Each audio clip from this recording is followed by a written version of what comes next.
Yo, Super, what's good, boss? You want to know what happened with my game? It literally crashed on me, brother.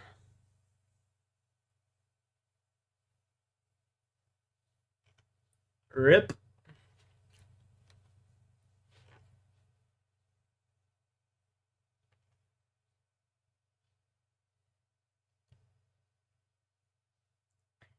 Yo, what's up, Exotic?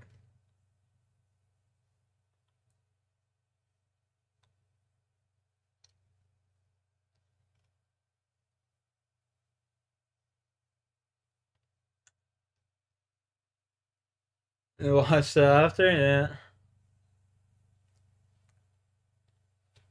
Unfortunate, man. Unfortunate.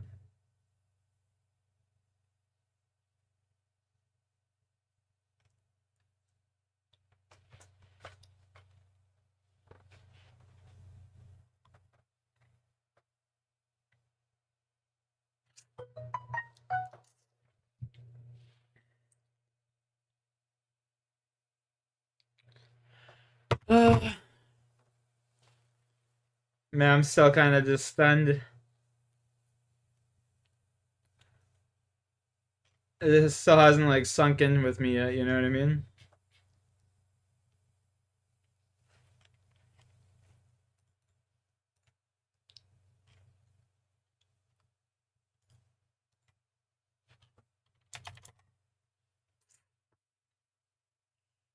My game crashed.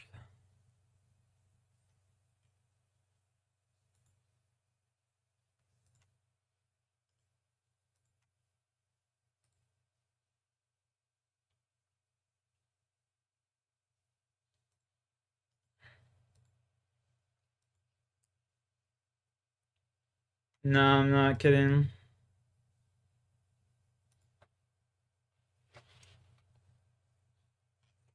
Keep dying in bullshit spots is probably because you just gotta, like, learn how to train it properly, you know what I mean?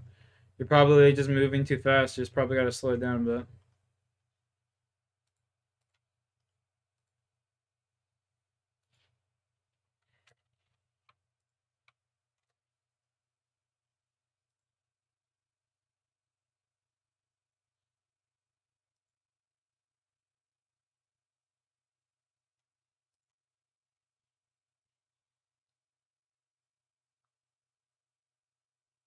Just watch a video on it, bro. You'll be fine. No, I wish I was Thug Duck. I wish I was. My game literally just fucking decided to freeze mid game, and then an error popped up, and there was certain things you could do to try and get it to work, but nothing I did fucking worked.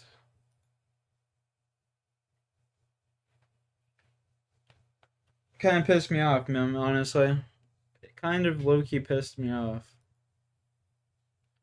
I don't get mad to playing zombies too often, but like one that was a really good run.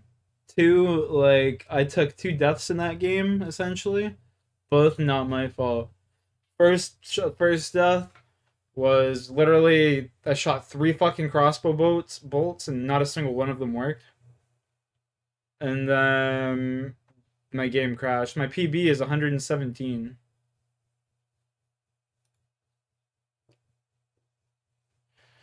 PB is 117, brother. Hey, brother.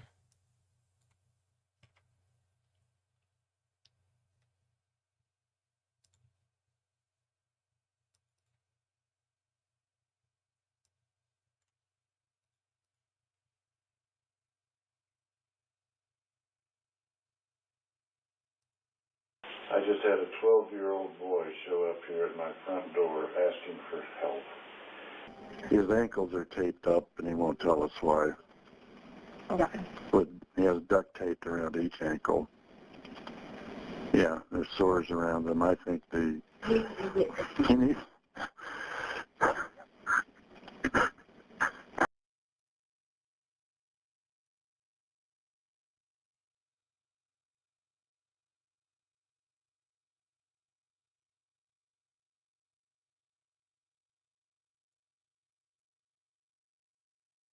Mmm.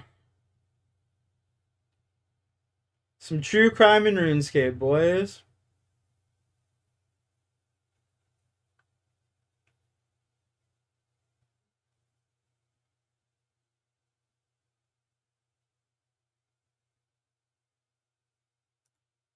I play on plutonium all the time. It's safe, but I mean, you listen to your father, bro.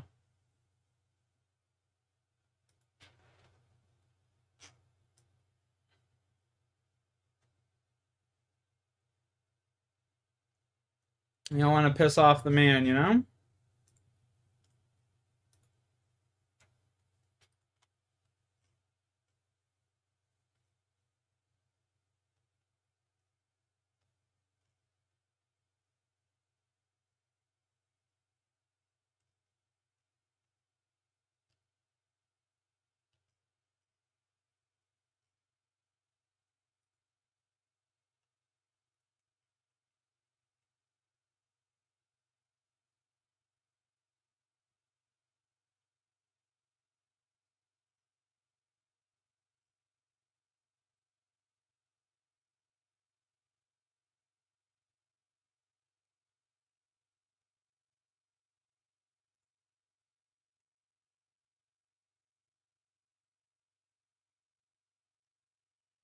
Okay, chat. Yeah, but then I'd have to spend like $100 on the COD games, you know? Yeah, I mean, either you sit there and you download them illegally, or you listen to your father and you have to go buy them, you know what I mean? I'd much rather...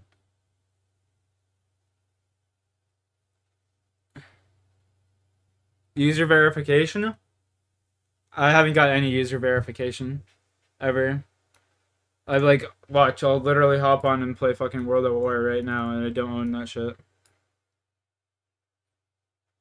What do you mean download them illegally? So if you don't buy them, you're downloading them illegally. It's as simple as that. Like, I've never I downloaded World at War illegally. I don't have it on Steam or anything. There's no player verification bullshit. See? You know what I should do, actually? I should play the World at War campaign. I haven't played that shit in, like, years. Yeah, you can run torrents of games, exactly.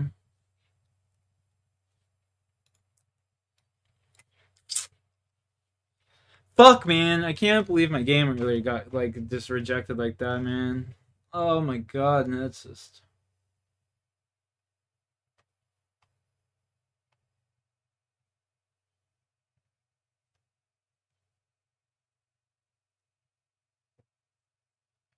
Ugh.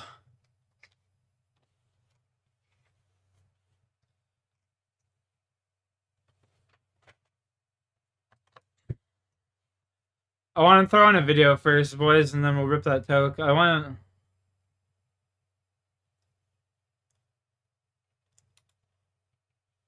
Shopify's point-of-sale system helps you sell at every stage of your business. Need a fast and secure way to...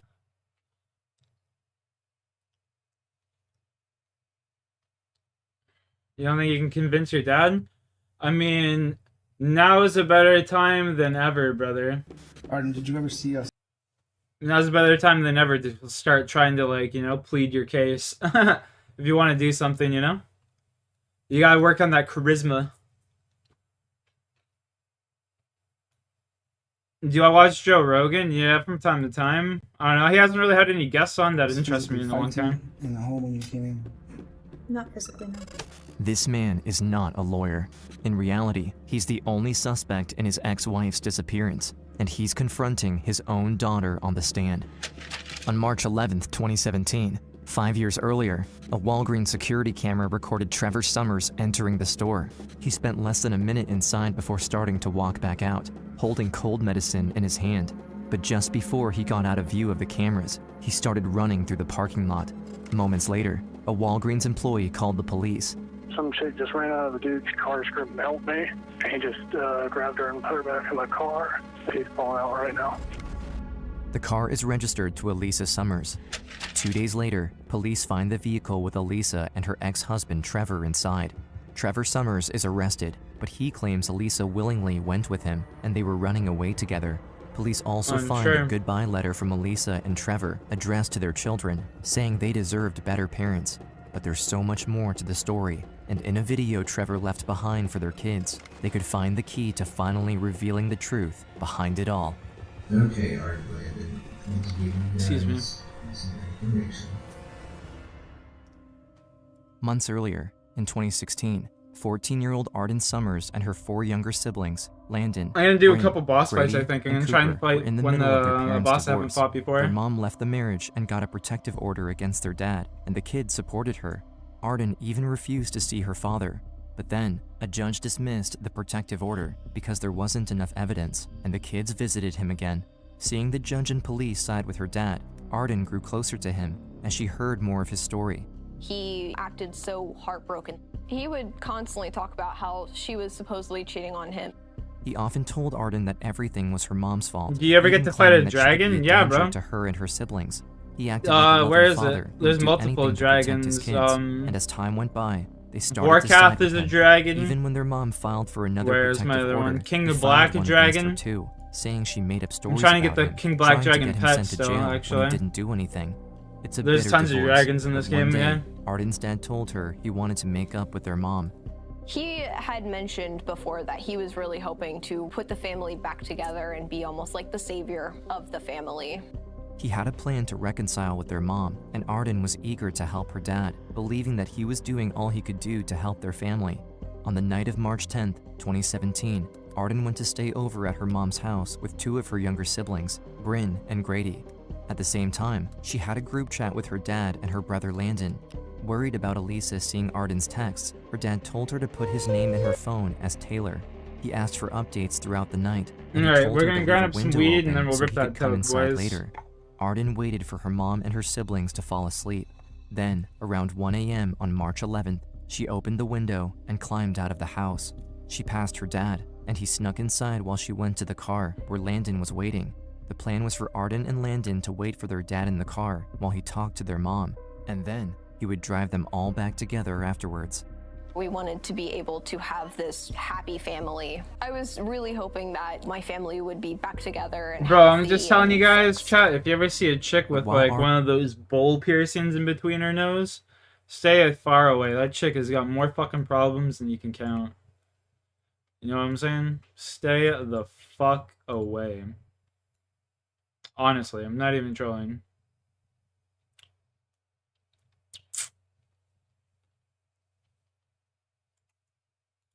Man, I don't want to septum piercing. Ooh, awkward. Awkward. Your septum was deviated? It's the same, yo. I wonder why.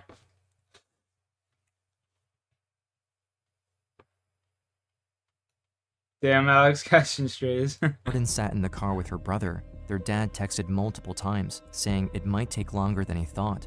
He claimed he was having difficulty waking their mom up.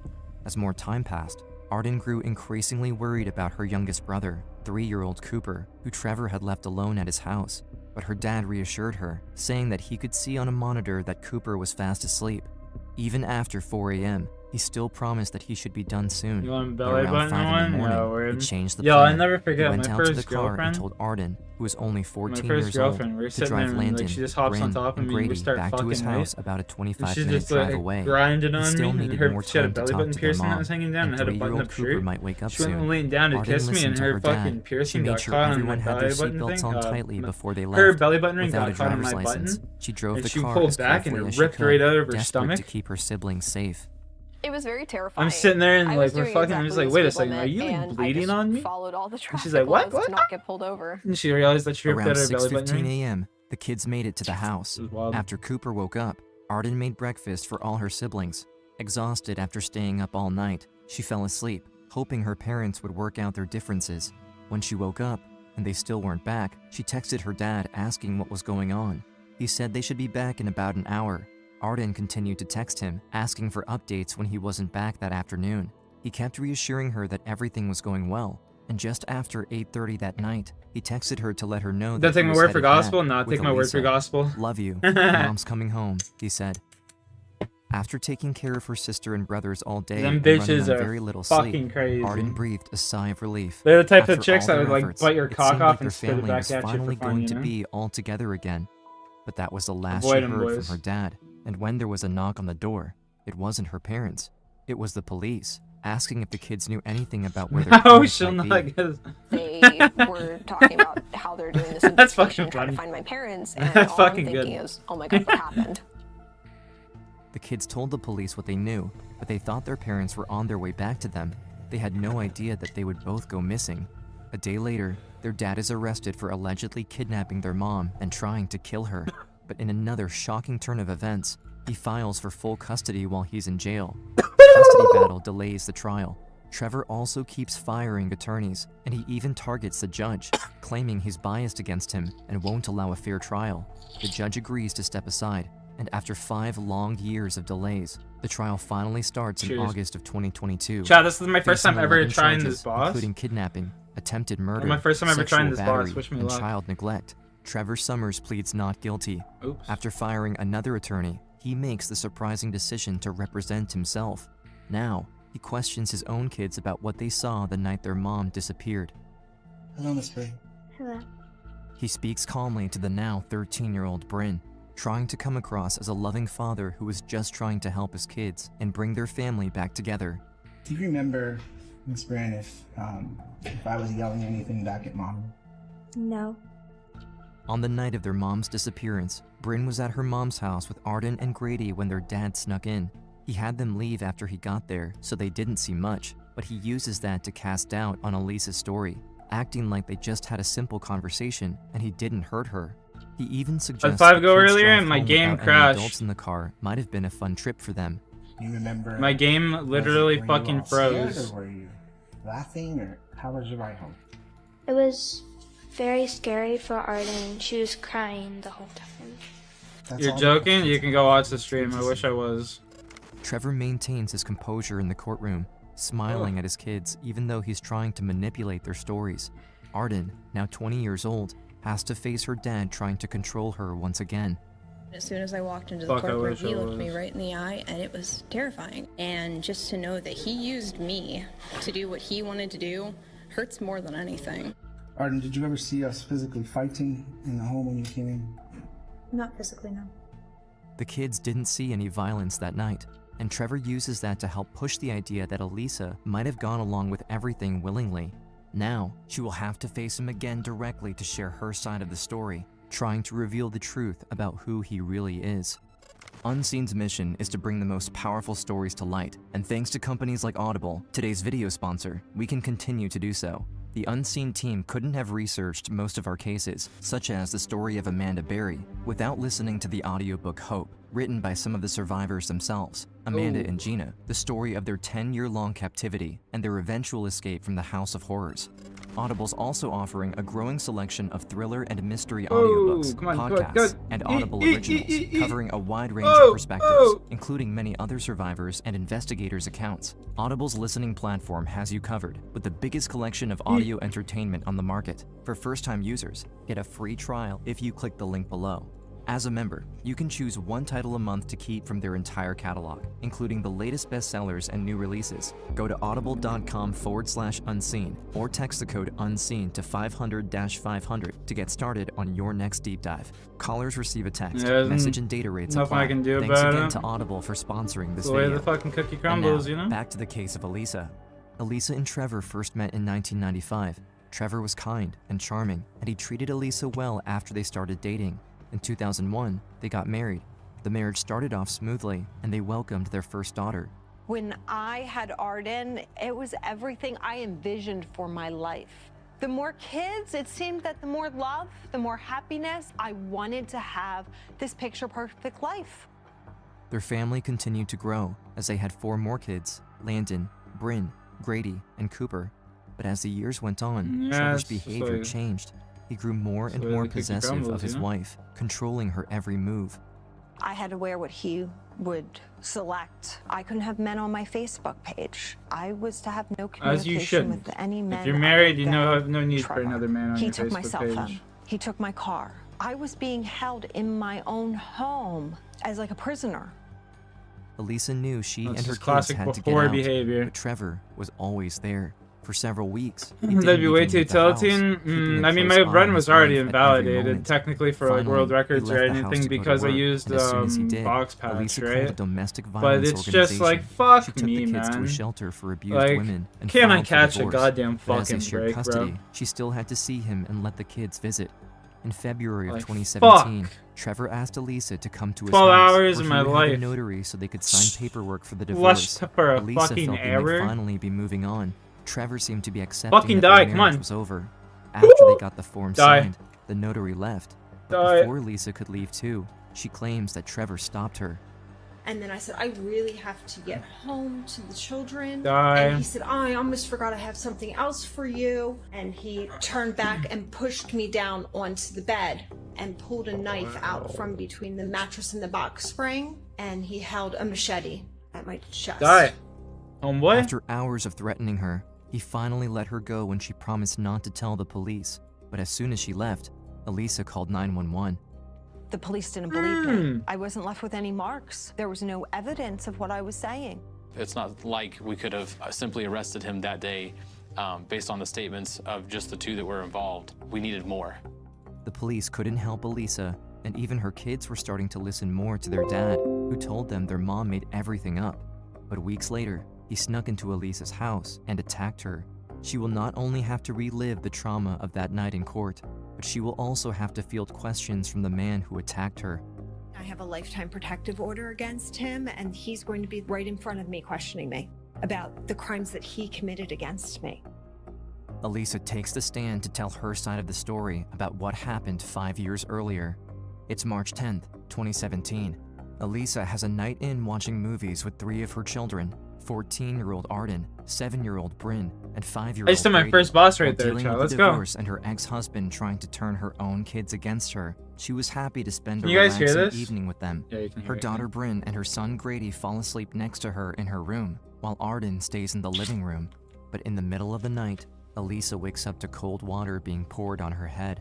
Fear sinks in as she sees the figure of a man towering over her.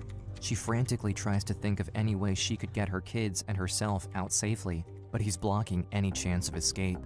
I just start in full panic throwing things from my end table at him. And he grabbed my ankles and pulled me off the end of the bed. And he says, calm down, it's just me. Elisa realizes the man is her ex-husband.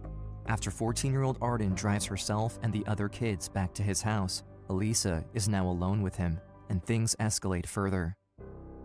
As she tells her story in court, she does all she can to calm her nerves, trying to hold her emotions in.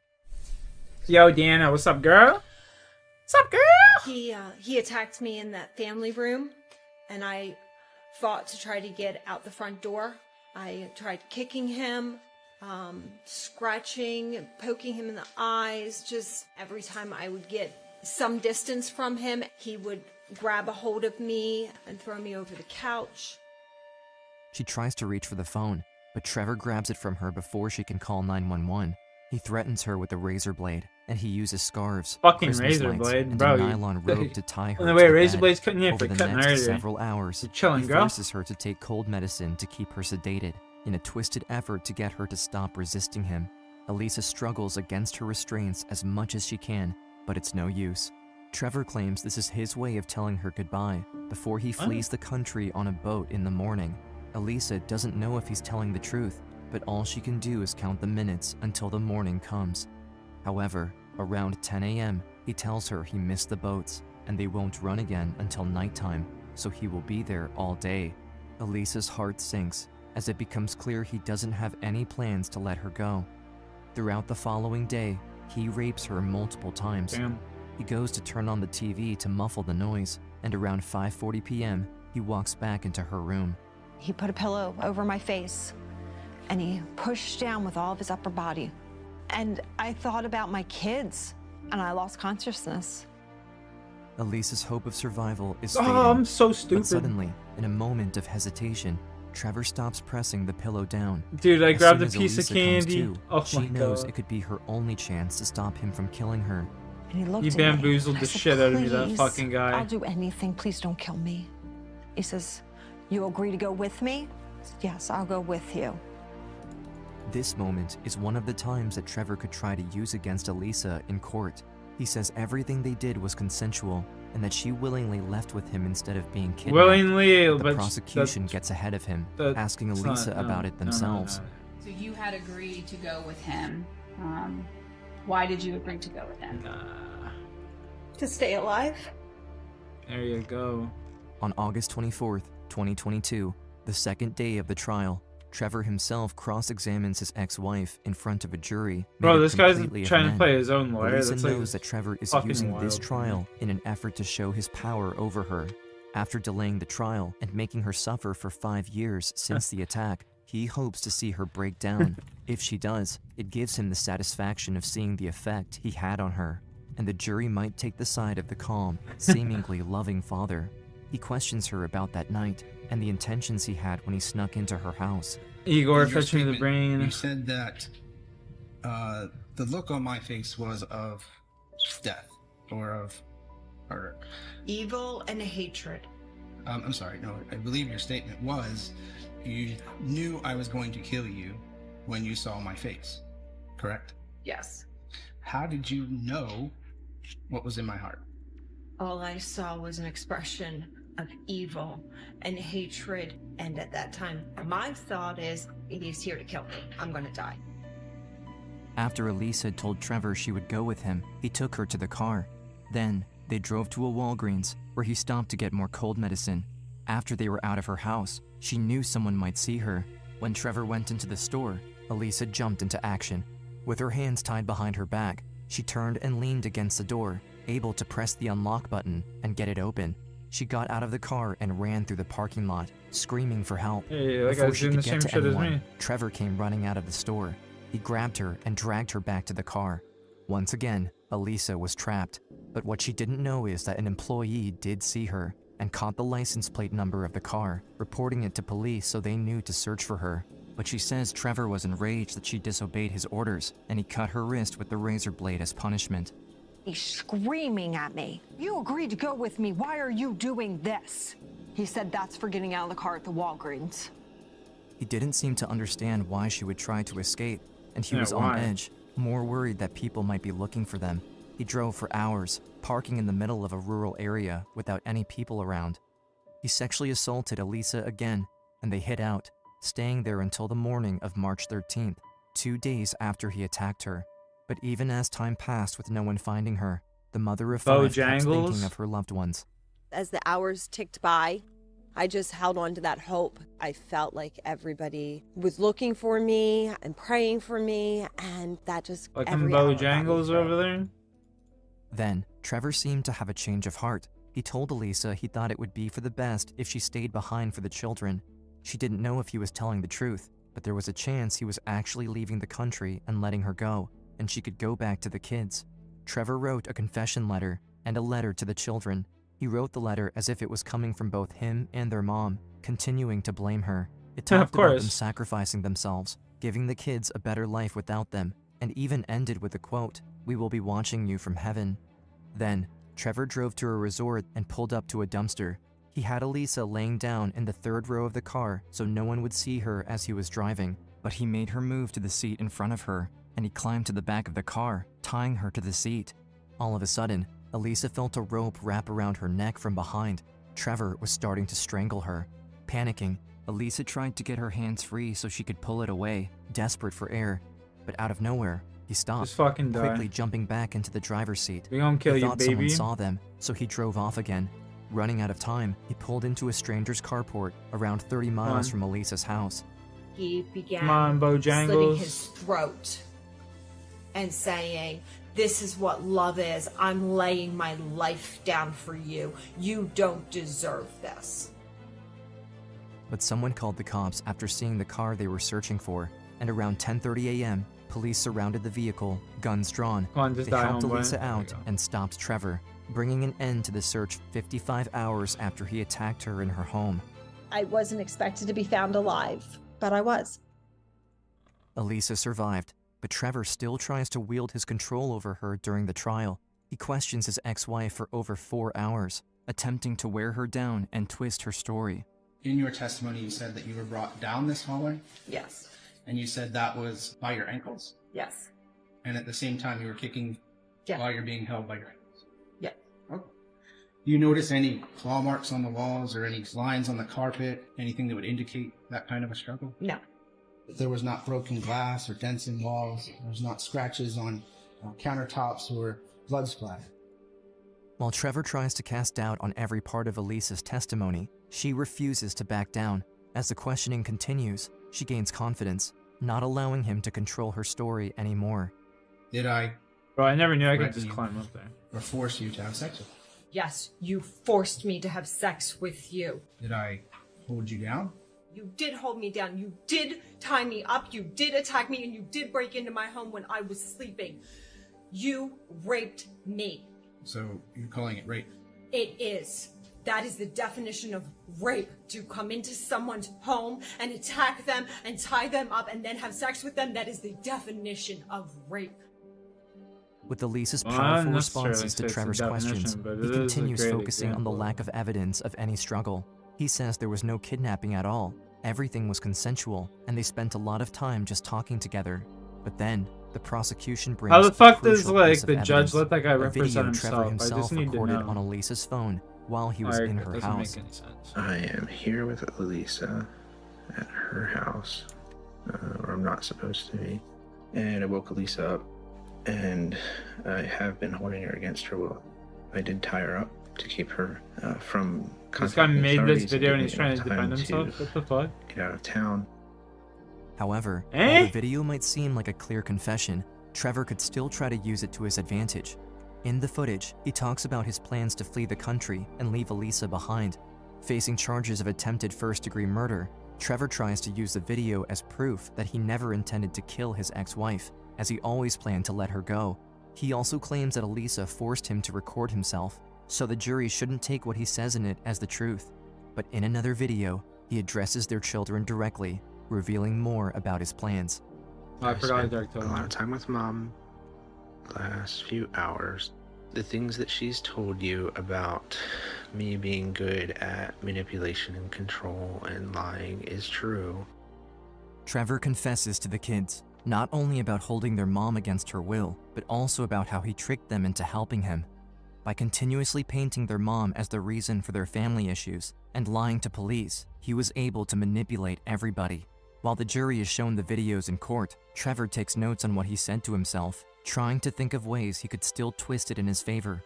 But the evidence is piling up. After police found Trevor and Elisa, they took Trevor to the hospital to get stitches for his self-inflicted wounds. While he was at the hospital, detectives recorded an interview with him.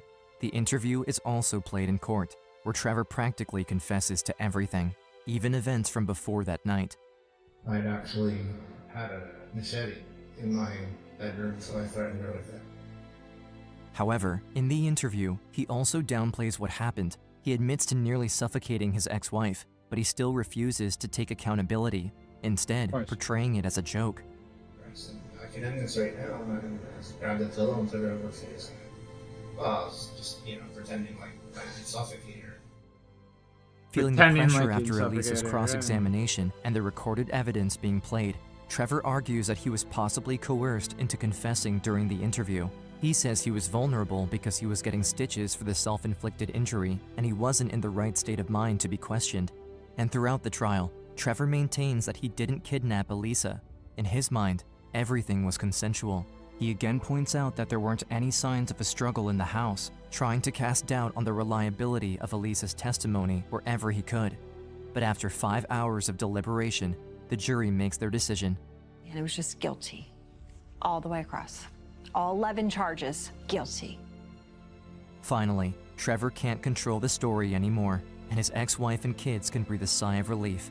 At the sentencing, Elisa gives a statement showing how much this has impacted her life over the past 5 years. I wanted to roll in a ball and give up, but I couldn't give up. I had 5 traumatized children. Zach is back. What's up? You have 3 likes now. Appreciate you, boss. You're the G. You're a G. Knowing that real men would never tolerate you. Elisa's daughter Arden also speaks about the guilt she felt for going along with her father's plan, not knowing his true motives or how much he was manipulating her. In 5.5 years, I have struggled with what happened to my family, especially for the part I took in it. I am 20 now, and while I have grown and overcome most of my demons, I still crave closure I've been waiting for. The closure that 14-year-old needs. Sorry. Go ahead. I was a child when you broke all my trust, my hopes, and my dreams. Now I stand here today, stronger than I was before, ready for this sickening chapter to end. Then, the judge takes a moment to speak to Arden.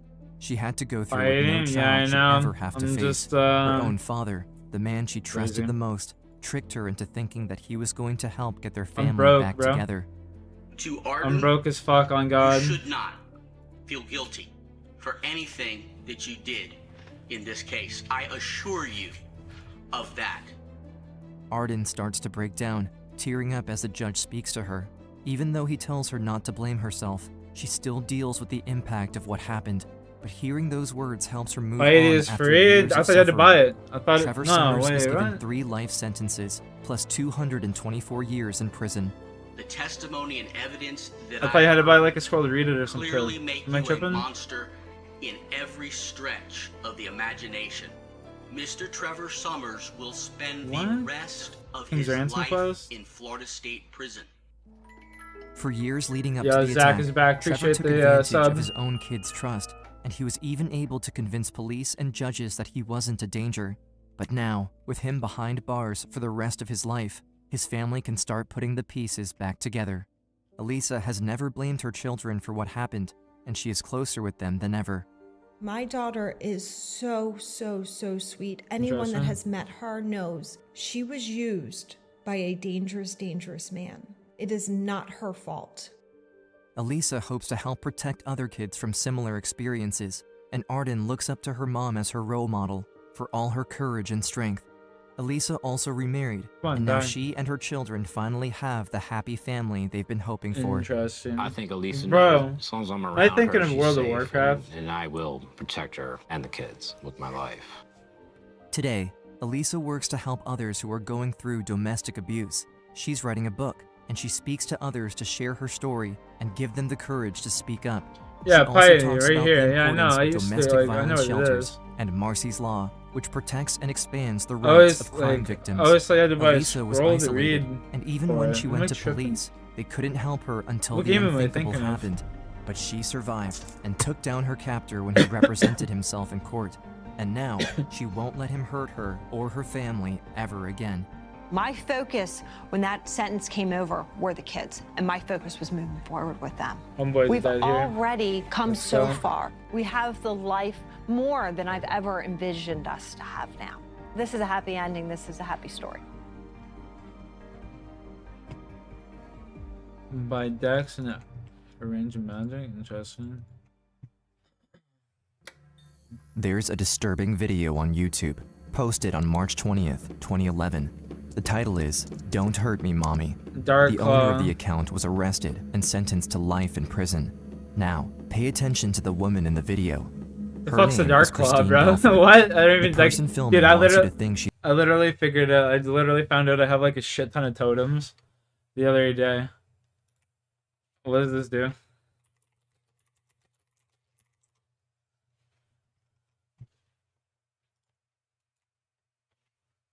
Recolor for Slayer Helm? Okay.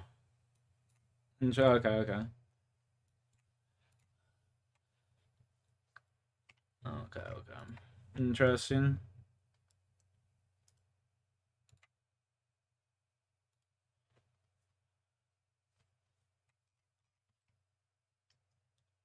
Recolor for...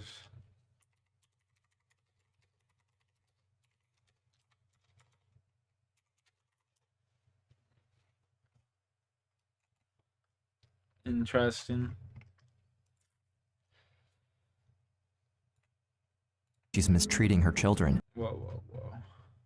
But when you read the comments, the amount of outrage tells you there's more to the story. And in 2007, Christine's 3 children So will does that disappear. mean I can have This is multiple David Slayer, Matusowicz, like, Christine's bro. ex-husband. On August I've got 26, 4 2007, KBD heads, Christine dude. lets David I've take the gotten 4 kids after K- he promised them a fun trip to Disney World. 2 weeks later, The children are missing. Is this a mystery and video? David is nowhere to be found. True crime. What follows is an 18 months international manhunt as David, his mother Lenore, his father Thomas, and his sister Amy will orchestrate the worst case of cyberstalking the state has ever seen. The first people in the entire country convicted of cyberstalking resulting in death. J5, I'm in the courthouse in the Wilmington courthouse. We got shots fired here. 10-4 J85. First and foremost, this was not a random act of violence. Where in the courthouse? In the top lobby. I don't know what the status is yet. Shots have been fired inside a Wilmington, Delaware I'm gonna courthouse. dishonestly In the lobby, these I got two totems. I additional didn't subjects fucking down. care. Witnesses say a man shot and killed 2 women.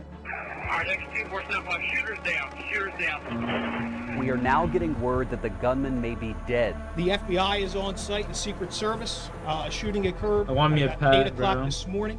On February 11th, 2013, an unidentified man opens fire inside a Wilmington courthouse, fatally shooting 2 women before taking his own life. The investigation is still preliminary at this time. Processing the entire scene. We have tactical teams searching every floor of that courthouse. The gunman's vehicle, a white SUV, is found parked across the street. Inside, police find a red notebook in which is written a hit list of future targets. One of the names, Timothy Hitchings, Christine Belford's lawyer. Obviously, I was intended to be killed that day. We didn't know who might still be at large looking for me. CCTV footage shows 2 men exiting the vehicle before one of them calmly crosses the street Bro, they're and just in enters the suits courthouse too. alone. What gangsters? At 12:10 p.m., My goodness. police release a statement to the press saying the gunman was related to one of the victims. One victim was reportedly the shooter's estranged wife. David Matusewicz shot and killed Belford inside the Newcastle County Courthouse. The truth, however, is far more disturbing. Detective Schreiner, who was called to the scene on February 11th, describes in an interview exactly what he found. I heard on my police radio about a shooting at the courthouse.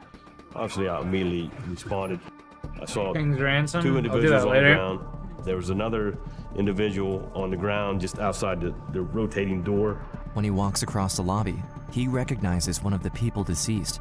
I said to myself, oh my. And I knew what this was about.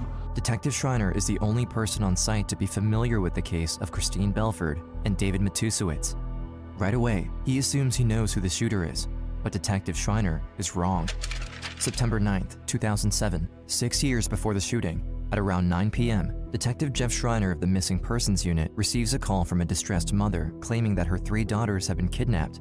The woman on the phone is Christine Belford, and the man who she claims abducted her children is her ex-husband, David Matusewicz, along with his mother, Lenore Matusewicz. Christine explains that David took the girls on a 2-week trip to Disney World in Orlando, Florida, but never returned. At first, Schreiner doesn't think it's a kidnapping, just another case of parents fighting over custody. I didn't initially look at it as something strange. Parents, they're not concerned about getting the children home. They want to get as much time with the children as they can. But when Schreiner tries to contact David, he's nowhere to be found. His suspicions increase when Christine shows him the custody papers. It states that David made various allegations claiming Christine is an unfit mother and that he should have full custody. He started off by saying I was bipolar and trying to have me committed so he could have the kids. As the investigation begins, Schreiner first looks at credit card records. It shows David's last transaction was made on August 26th. The day that they left for Florida, it just told us he was taking off. It's your worst fear come true. It's not ever good when it's a stranger, but when it's your parent, I have a very hard time believing that a parent would do that. Right away, Detective Schreiner sends out a missing persons Oh yeah, report. Mr. Negative. But no one knows just what David and his mother have in store. More than 2,000 miles south in Hidalgo, Texas, Christine's 3 daughters, Laura, Lee, and Karen, are sitting in the back of a Fucking Winnebago. Karen. David and Lenore are up front. After driving on Interstate Highway 2, David takes the nearest exit and turns on International Boulevard toward the Mexican border. In less than 1 mile, U.S. jurisdiction will end. As he reaches a customs booth, the agent grabs their passports and asks how many people are inside the RV. As David answers, he shows no signs of being worried. Neither does Lenore. The agent can hear the girls talking and playing in the back. He looks at the passports, one at a time, then hands them back to David and opens a gate. David and Lenore have now successfully crossed international lines. What authorities don't know is, David started planning his crime as early as last year. In December 2006, he made arrangements to get fake IDs for himself, his mom, and all 3 girls. David crossed the Mexican border on August 28th and left no trace behind. Now, with a 2-week head start, they could be anywhere. Oof, Investigators nice search David's spec for house. Zero. They find ties to a New Zealand bank Huge. account and to Canada. Schreiner has also discovered that David sold the Vision Center for $650,000. What's worse, David has this is taken the a line of slowest I've credit killed for this cocksucking $249,000 under Christine's name, for which he forged her signature. I'm sitting here in Delaware trying to figure out where they could have gone, what they could be doing, searching on the internet, doing whatever I could. She was very strong through all of this. I don't know how she did it. It was all with grace. Even though she hadn't slept the night before, she would go out there and try to do right by those kids. November 2007. Christine's daughters have been missing for 2 months. Thomas Just Matusewicz and his hit daughter a Amy fucking Gonzalez hit, brother. deny knowing anything about where David There we and Lenore go. went. Strangely enough, Hit another both one, Thomas back to and back. Amy Give me a moved to back to back. Ancash, Texas, No? less than Fine, 20 suck my miles cock. from the Mexican border. All those things didn't add up at all. At that point, I assumed that the whole family was involved. The search goes international. Every news outlet talks about the kidnapping of 3 girls by a Delaware optometrist. This is video of Dr. David Matusewicz. In August 2007, police allege he left the country with his 3 daughters. U.S. Marshals get a hit. They find that David is hiding in Cerro Azul, just 1 hour outside of Panama City. They mobilize a team, but David vanishes before they can move in on his house. Soon after, the FBI gets a hit on David's passport, crossing over to Costa Rica, and then nothing. For the next 16 months, the chase grows cold. March 2009. Christine is losing hope. She hasn't seen the girls in 18 months.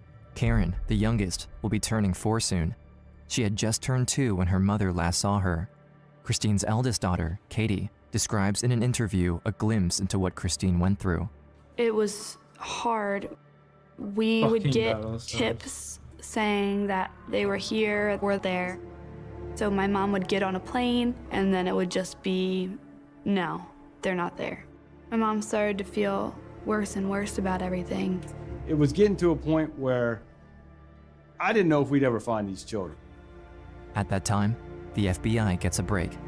After tapping Amy's cell phone, they trace one call to South America, to the small town of Catarina, Nicaragua. We did put an all points bulletin out to be on the lookout for a 33-foot RV with Delaware tags on it. It's not a very common vehicle in Nicaragua.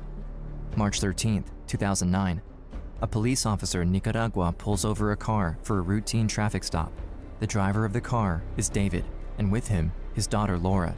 David has been going around town selling his daughter's belongings for money after he spent the entire $1 million he planned for his kidnapping. As David hands the officer his driver's license, the officer ignores it and instead asks David to step out of the vehicle. David is immediately put under arrest and Laura is taken to the police station. Less than an hour later, Lenore and the 2 youngest girls are located in the RV, a few miles away. That same night, Christine jumps on the first plane to Nicaragua. It was exciting to hear that they had been found, but it was almost unreal because they'd been gone for so long. How do you believe something like that? Although she's thrilled when she's reunited with them, Christine is shocked to hear what David has been telling them about her. Laura, the eldest who is now 6, says she was told her mom had ended her life. One of the most spiteful things you can say to a child is, your mother didn't love you enough to stay in this world. And it also indicates to a child who's been kidnapped, she's not coming. Help is not on the way. David pleads guilty to 1 count of international parental kidnapping and 1 count of bank fraud. He is sentenced to 4 years in prison, followed by 5 years on probation. Lenore pleads guilty to endangerment of a child and is sentenced to 18 months in jail. It was a relief to know that they were away, but my mom knew that while they were in jail, she had to terminate their rights before they got out again. Although David and his mother Lenore are behind bars and the children are now safe, the nightmare that lasted 19 months was only the opening act to the terror the Matusewicz have in store for Christine. On December 22nd, a letter is sent by David from prison to Amy's house. It reads, "I'm done playing Mr. Nice Guy." No one That was understood Mr. what Nice kind Guy? of monster they were dealing with. Stealing your kids, kidnapping your kids. That was Mr. Nice Guy. What a good guy. March 2009. 4 years before the courthouse shooting, the return of Christine's 3 daughters makes the front page of the news journal, showing a picture of Christine with Laura and Karen. Crazy. When my sisters first came back, they were actually super The story skinny. takes a long They had cavities road, in their brother. teeth. Karen had pink eye in both eyes. They just didn't look like themselves. For a while, life is almost back to normal. With David behind bars, Christine can finally breathe a sigh of relief. At that time, a woman reaches out to Christine after she heard about the kidnapping. Cindy Bender added my mom on Facebook and sent her a message saying like, hi, I'd been following the story and I just wanted to reach out and, you know, make sure you guys are okay. She says she dated David Matusewicz in the past and understands what Christine's going through. She becomes an unlikely friend, offering a safe space for Christine to open up. My mom Is it the shared guy? information with Cindy about the girls' schools and their grades. I bet you it's the guy. And what sports they were playing. She would update her with pictures of the girls. I remember speaking with Christine about this, basically telling her I don't trust her and we need to watch who we're talking to. I bet you December it's the 2009. guy. Less than 1 month into David's sentence, a mysterious webpage begins to circulate. Its title, A Grandmother's Impossible Choice. The content is a fabrication of the Matusewicz. It details in 29 paragraphs allegations against Christine, claiming that she sexually abuses her daughter Laura. All about abuse, molestation. It's an abomination. If you knew Christine, you would never have an ounce of doubt what a great mother she was. I was shocked when I first heard the allegations. Why would they do this? After everything else they've done, why say something like this? Never did they make those Oh, what? allegations It's over once there. before Fuck. they kidnapped them. But it's just like they just keep trying. They just throw all the money at the wall and see what sticks. I've got to stay on track, so I just keep fighting and put one foot in front of the other. Okay, I gotta go But break how can these this fucking website things. get posted when Lenore Matusewicz is sitting in a jail cell with no access to the internet? Amy Gonzalez. In a letter sent from prison to Amy's house, David gives clear directives to his sister for a variety of plots to spread the story. Amy begins mailing printouts of the website, sending it anonymously to Christine's friends and neighbors, to the schools of her children, even to her church. Christine Belford was a Sunday school teacher. She Dude, resigned this story her is gonna get me position killed. teaching first graders about This Jesus shit's fucking crazy. because she felt that she could put them in danger just by being there. Their goal out of all this was to make my mom look as bad as they possibly could. And they wanted to show her that they were still in control of everything. Nice little I think 29er. the Hit this again. campaign Hit against this right my here. mom really Kill him. started Put to him take down. a toll on her. Piss on his mouth. She did a very good job Piss of in his hiding mouth. it from us and making at least my sisters think that everything Shit in was his throat. okay. I feel like it's like I'm always dodging a bullet. I'm tired. I'm tired. No, I just fucked up. Teaching first graders about Jesus because she felt that she could put them in danger just by being there. Their goal out of all this was to make my mom look as bad as they possibly could. And they wanted to show her that they were still in control of everything. I think the campaign against my mom really started to take a toll on her. She did a very good job of hiding it from us and making at least my sisters think that everything was okay. I feel like it's like I'm always dodging a bullet. I'm tired. Why am I getting a jar of darkness I'm either? tired. What am I going to do? It's never going to stop. He's never going to stop. Christine struggles to shield her daughters from the Matusewitz's reign of terror. Her eldest There's no daughter, Katie, is alternative? now 16, and Laura has turned 8. Katie helps as best she can to support her mom in protecting the 3 girls. But the moment Christine has been dreading for 18 months is finally here. September 16th, 2010. Lenore Matusewicz is released from prison. Christine has a restraining order against the entire Matusewicz family, and yet... Chris frequently Well, who the felt like fuck she is was being Gamal? watched. She said, I don't know if I'm just paranoid. March 20th, 2011.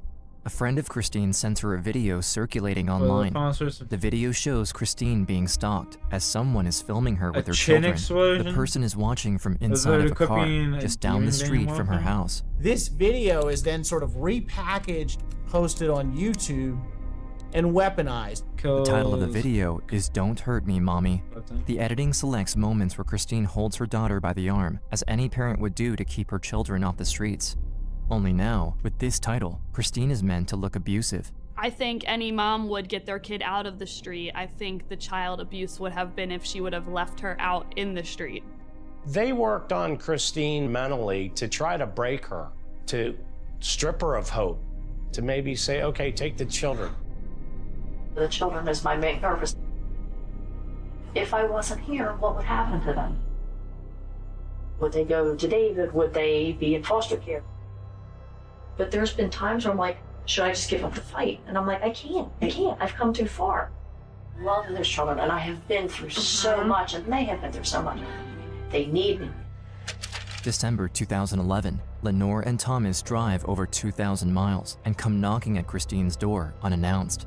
The children are home, but Christine isn't there. My sisters were terrified when they realized that Thomas was at our house. I tried to take them into the bedroom, but they were still scared. Thankfully, Gerald is there. He confronts Tom and Lenore and is able to send them off, but the damage is done. When she hears what happened, Christine no longer feels safe in her own home. We got cameras put on the outside of our house. We got 3 German Shepherds. She had bats in her room, and she also had knives next to her bed. Oh, I thought they meant bats. I was scared all the time. She's completely tormented by this. And you know what she does? She tries to sell her house. She knows, they know where she lives. And what happens? Hi, Chris. Hope all is well your way. Anything new going on? Email when you can give the girls a hug for me. Talk soon. Cindy. Sorry about the delay. The kids are doing well. Happy in school. Nothing recent with David's family since they were around beginning of December. House is for sale, and I've had several people in to see it. What Christine doesn't know is Cindy is also chatting online with Amy, David's sister. Hi, girl. Wanted you to know I heard from the girls. They seem to be doing well, and they're excited about Halloween. They promised me pictures of them in costume, so if I get them, I will send them along so you can copy them to show Dave. Like Dave said, he'll live through me, LOL. Cindy. Please let me know you got this, and remember, they didn't come from me. Shh. Cindy, someone Christine trusts and appreciates, is going behind her back to the very people she's terrified of. It turns out that Cindy has never stopped loving David, and the two have maintained a sexual relationship virtually via email. Now that David is in prison, Cindy relays information about the girls to him through Amy. Because of Cindy's email exchange, the Matusowitz are now aware that Christine is planning to move. They arrange to get pictures taken around the property of each entry, each window, each camera installed. David will be released in 4 months, and they're planning a home invasion. Christine has no idea, but she can feel something is wrong. Chris did tell people that she thought that they were going to kill her. In a letter to her attorney, Christine writes, David has nothing to lose at this point. He has lost everything. He may allow me to survive, to suffer. I may survive long enough to watch the girls be harmed. I may even go missing. Christine is expecting the worst. She trains her daughter Katie for an emergency escape through the master bedroom window. Bro, if that's any of terrifying. the Matusowitz come knocking, Christine would hold them off downstairs, while Katie is to gather the 3 girls, run up the stairs, and lead them out the window, where a rope ladder awaits. When we knew David was getting ready to get out of jail, my mom was getting super anxious. And like the police just don't do shit. She always wanted us like in the Chill, house. bro. Hitting with those or 27s. If we were out, she Come on. wanted to know exactly where we were. Come on. Who Let's we get were the photos with. up. April 13th, 2012. David is My released bad, from bro. federal My bad. prison. As he is placed on a 5-year probation, he goes to live with his family on Ed Couch.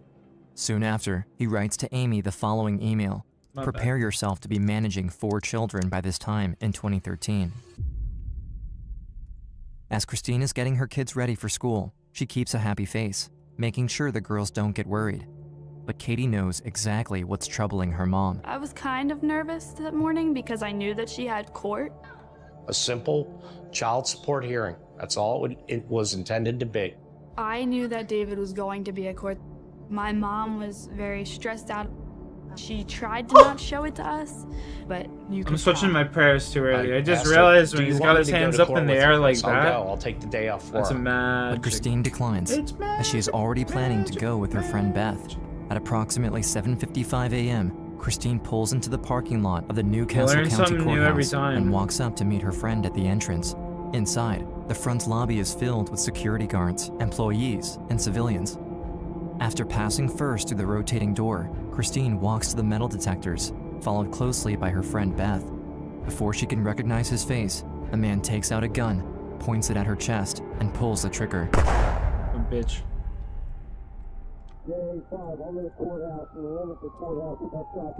Bro, the balls you gotta have to take a fucking gun into the courthouse in the first place, dude. Like, I was at my grandma's house. I was actually come on, don't hit me looking like at my that. phone, and someone had posted that there was a shooting at the courthouse. My phone rang twice, and it was someone from Christiana Hospital. Are you Gerald Purcell? Do you know Christine? And he told me that she had died. It felt like a huge part of my heart was gone. The sweetheart. Kitty's crying. Oh, it's making me tear up. She said, they did it. They did it. They killed my mommy. They killed my mommy. Oh, Christine was no, shot just hit him. and Just killed. hit him. Just hit Her him. friend, Beth Mulford, was Yep. also killed. 2 security guards were also wounded in an exchange of gunfire. The shooter was struck as he attempted to exit the building. He then turned the gun on himself. Detective he Schreiner, who is called to the scene, discovers Christine on the floor of the lobby. He's convinced the shooter is David, but Schreiner is wrong. Sold demon head. Once I Fuck observed the outta body, here. the next reaction I had was, oh my God, it's not David. The shooter is actually David's father, Thomas Matusewicz. Where's David? Securing him became the top priority because shooting Christine in the courthouse was not the end of their plan. I was crying and like confused, but my first thought was to go get my sisters. Right away, police try to locate the 3 daughters, Laura, Lee, and Karen, as Schreiner knows David or any other member of the Matusewicz clan will go after them next. State troopers race to their schools, hoping to find them in time. All 3 girls are to be put in protective custody. Moments after the attack, David is spotted inside the building and put under arrest. He denies knowing anything of what his father did. Yet, when he's told of his death, David doesn't show any emotion. The girls are found and brought to a safe house, awaiting transfer to an undisclosed location. I got to go into a room where my sisters were. I didn't know that that would be the last time that I would see them. What? Lenore and Amy are brought in for questioning. Both obviously deny having any knowledge of Thomas's plan. Apart from the white SUV in the courthouse parking garage, the FBI searches the house and Ed couch and collects thousands of pieces of evidence. The Matusewicz may have succeeded in eliminating their target, but their plan is far from over. Even with Thomas dead, David arrested, and with Christine gone, Amy and Lenore are left behind to carry out the last phase of their plan. There was only one way to stop them, and that was to put them away forever.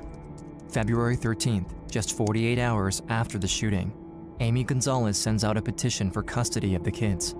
She's sending a petition to a courthouse that hasn't even been reopened yet after the killing.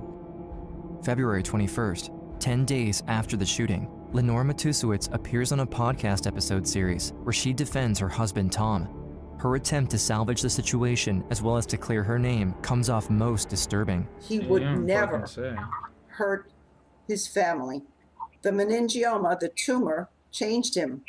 Tom wasn't behaving normally for the longest time. This chick's fucking He told crazy, me he bro. wouldn't bring his guns. Tom didn't plan any of this. He was planning. He didn't plan it. Yeah. So the gun just We fell already into have his lap, fresh right? corned beef and the sauerkraut. Didn't plan anything. And my husband loves to eat. He was an adoring husband, father, grandfather, uncle, What's up, Rocky? son-in-law, brother-in-law. But the worst part comes when she reiterates the allegations of abuse against Christine. Shameless and vile, she attacks the woman who can no longer defend herself, and she does so by speaking on Laura's behalf. And then she said, I have to do things to mommy. It's a big secret. If I ever tell mommy's going to be in trouble, Come on, hit it. I don't want my mommy to go to jail. Motherfucker. She said that mommy taught them all about the G-spot when they were in the bathtub. August 18th, 2013, Prosecutors bring their indictments in front of a grand jury. Right away, Lenore and Amy are arrested. No comments. Why?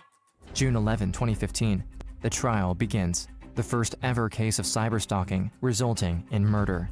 The evidence against the Matusowicz is overwhelming. Over 600 items collected by the FBI, multiple handguns, thousands of rounds of ammunition, pictures of Christine's house with security cameras circled, emails uncovered proving the Matusowicz were using third parties to get information, like Cindy Bender and Courtney Emerson, another one of David's mistresses. All of which led to the inescapable conclusion that they were prepared to commit an act of violence against Christine Belford. The most disturbing of all might be a printed version of the Serenity Prayer. Lord, grant me the serenity to accept the things I cannot change, the courage to change the things I can, and the wisdom to hide the bodies of those people I had to kill because they pissed me off. With all the evidence brought up against them, David, Lenore, and Amy are stoic. Their defense: Christine was an abusive mother, and they did what they had to protect David's 3 daughters. When Katie takes the stand, she defends her mother with all her heart, describing how she was terrified, and pleads to the judge, "The Matusowicz will never stop until they have my sisters." Katie is now 20 years old. She hasn't seen Laura or any of her sisters in 2 years. She's worried the Matusowicz will convince the jury that her mother was abusive and that they will succeed. Katie is horrified at the thought that they could get the girls back. The Matusowicz are relentless. They were methodical, highly organized, and ruthless. There is only one thing that could bring them down. The one person they never expected could testify against them. The Matusowiczes create a story that only Laura can rebut. On June 22nd, Laura, who is now 13 years old, takes the stand. Her testimony is given behind closed doors for her own safety, but one sentence from Laura's mouth is shared with the press. None of it is true. She was never abused. Everything the Matusowicz have said is a lie. She was the one at the very end who restored her mother's reputation in a way that nobody else could. That's a lot for a 12-year-old girl to bear. The Matusowicz stood silent, and the lies fell apart right in front of the jury. This trial represented an extension of Christine Belford's fight. It represented the bravery and courage of her children who came into this courtroom and testified on her behalf. David Matusowicz, his mother Lenore, and his sister Amy are all found guilty and sentenced to life without parole. They will never get out of prison again. It's a victory for 3 young girls and Christine. Damn, the mom went to I think jail my mom forever had to too, fight eh? for my Holy sisters shit. continuously and be strong for them. That's pretty Because crazy. she wanted them to have They took the down life the whole that fucking they deserve lineage. to live. Christine left behind a legacy that will never be broken of 4 beautiful daughters. 4 girls who are strong now. We're stronger because of everything that we went through. Through them, Christine's memory lives on, and she becomes stronger than ever. The Matusowicz may have taken her life, but they will never take away her spirit. We don't have this false reality of everything being great. We know how the real world works. And Bro, we that know the motherfucker like dangers stole of his kids and everything. took them to Nicaragua My mom as well. never That's like gave the up, craziest shit. and she Like was that's strong, one crazy and story she right there. fought What till the the very fuck? end. The That's children just is my main purpose. wild, bro. So I just Holy. keep fighting and put one foot in front of the other. Come on, give me a pet. Pet. I don't really have very many friends, but the friends I do have, I'm very loyal to. So even losing one is a heavy blow for me. This man was the last person to see 19-year-old Lee Porter before she disappeared. He claims he's a worried friend, and he goes on TV. Chill, dog.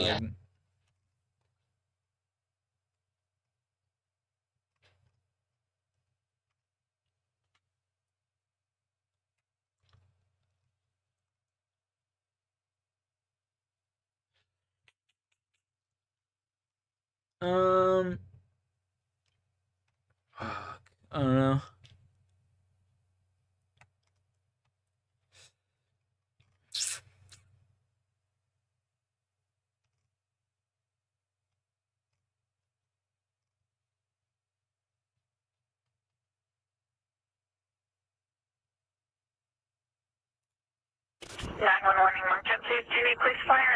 Just to let me know who I am. I'll be right back. I'm gonna go grab a glass of water and then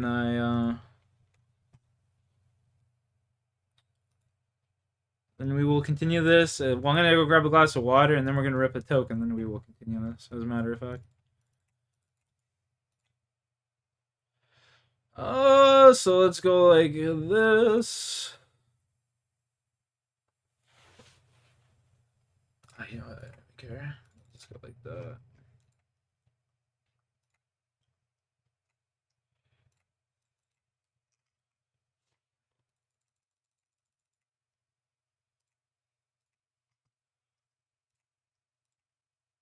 That. Take that. Boom.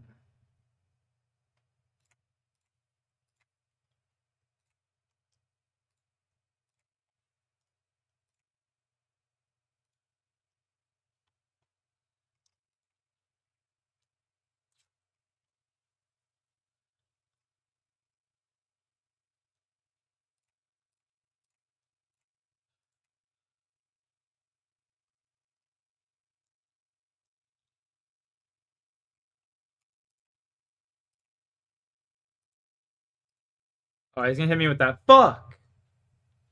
Amateur shit, bro. God damn it. Tanya's right there. She's been really good. You have two young, innocent girls, and then you have a psychopath that's tormenting the police. You think I would be stupid enough to leave fingerprints behind when I make a phone call? This guy, he's not just somebody who sort of killed somebody. He's really a sick mind, and he's still out there. I'm the one giving me the chance to try and find me. I'll be cruising around looking for someone else. I'm moving back to Alberta. I'm not going to wait around to be killed. Something has to be done. They have to do something. Because we're losing our kids to these monsters. And he phones the police and he says he's going to do it again. Bro, the way that's, I'm sorry. Assaulted, the terrible thing with this and guy's left for doing, dead, but that chick's fucking 16-year-old voice Misty cracking like Cockerell that was was attacked by a priceless. deranged psychopath on the most unlikely night she could have ever thought of. I was joking around. I was like, oh yeah, it's Friday the 13th. And this guy comes out of the hedges and told us to take our clothes off. When the infamous Abbotsford killer attacked her best friend, Misty didn't hesitate and, with unimaginable courage, almost lost her own life trying to protect her. That's when I'm realizing, I might not live tonight. I'm not going to go down without a fight. The following day, the bedroom community of Abbotsford, British Columbia, was in shock. Police have been informed that a teenage girl with severe brain trauma has been admitted to the hospital. She had what the doctors described to us as at least 3 home run type swings to the head. Between life and death, Misty only had brief moments of clarity, and despite Bro. the detectives' efforts to extract information from her, she was mostly concerned by Tanya's safety, unaware that her body had been found a few hours earlier. When she was fighting for her life, I wasn't able to tell her. RCMP Inspector Kevin McLeod was on the scene when they identified Tanya. Her naked body was found floating in the middle of a river, and her chest was badly injured, I'm just almost like sitting here and something I'm bit helping her. this By fucking reaching one of bastard the in. pathways by the bed of the He's river, eating it. he made another I don't grim care. discovery. At the entrance to that path, what turned out to be Tanya's clothes had been thrown up in the bushes. Usually, when someone commits a crime, they'll try to distance themselves from it. Often, they'll hide the evidence, cover their tracks, or create an alibi for themselves. But at this crime scene, McLeod was met with the total opposite. My initial thought was this guy wants to be known. He wants people to know what he's done. So while he was waiting for Tanya's autopsy results, McLeod set up a tip line in case anyone from the public had any information. One of the first calls he received caught his attention. And I answered this one call, and this gentleman said that he was the one that had driven Misty to the hospital. Up to that point, we were under the impression that Misty had made her own way to the hospital. I was trying to talk him into coming in. And then he hung up. Sensing something unusual, he asked the telecommunications company operating the city phone booths to trace all incoming calls to the tip line and the local 911 dispatch, and he was right to do so, because later that day, they received another call. Come on, give me the pad. Just to let you know who I am. Tanya's right there. She's been really good. With the autopsy results finally in, they were able to confirm that the man on the other end of the line was the killer. The main piece of holdback information that we had was the location of the bite on Tanya's body. And the caller, when he called us, always referred to that area of the bite as his calling card, so to speak. Tracing the call back to a phone booth located beside the city ice rink, the police arrived within minutes. Even if they had no idea what the suspect looked like, they had to at least try to catch him. For the timing of the phone call being made and the time it took to drive to the exit, we feel that the first police responders must have met him as he was driving out. The response was that quick. Unfortunately, it didn't identify him. The following day, Misty woke up. After 4 days on the brink of death, she was finally back to herself, but Tanya was the only person she had on her mind. As soon as I woke up, I started talking about her. Bro, that chick's one tough son of a bitch to survive 4 fucking whacks to the head with a baseball bat, bro. Like, and come out looking normal. She's actually pretty decent looking, you know? Come out pretty decent looking on the other end of that, bro. Like, you're fucking... You're doing something right. You're eating your vegetables. That's for fucking sure. Holy shit. That bitch got fucking mollywopped, man. My god. Let's see here. King's Ransom, you say?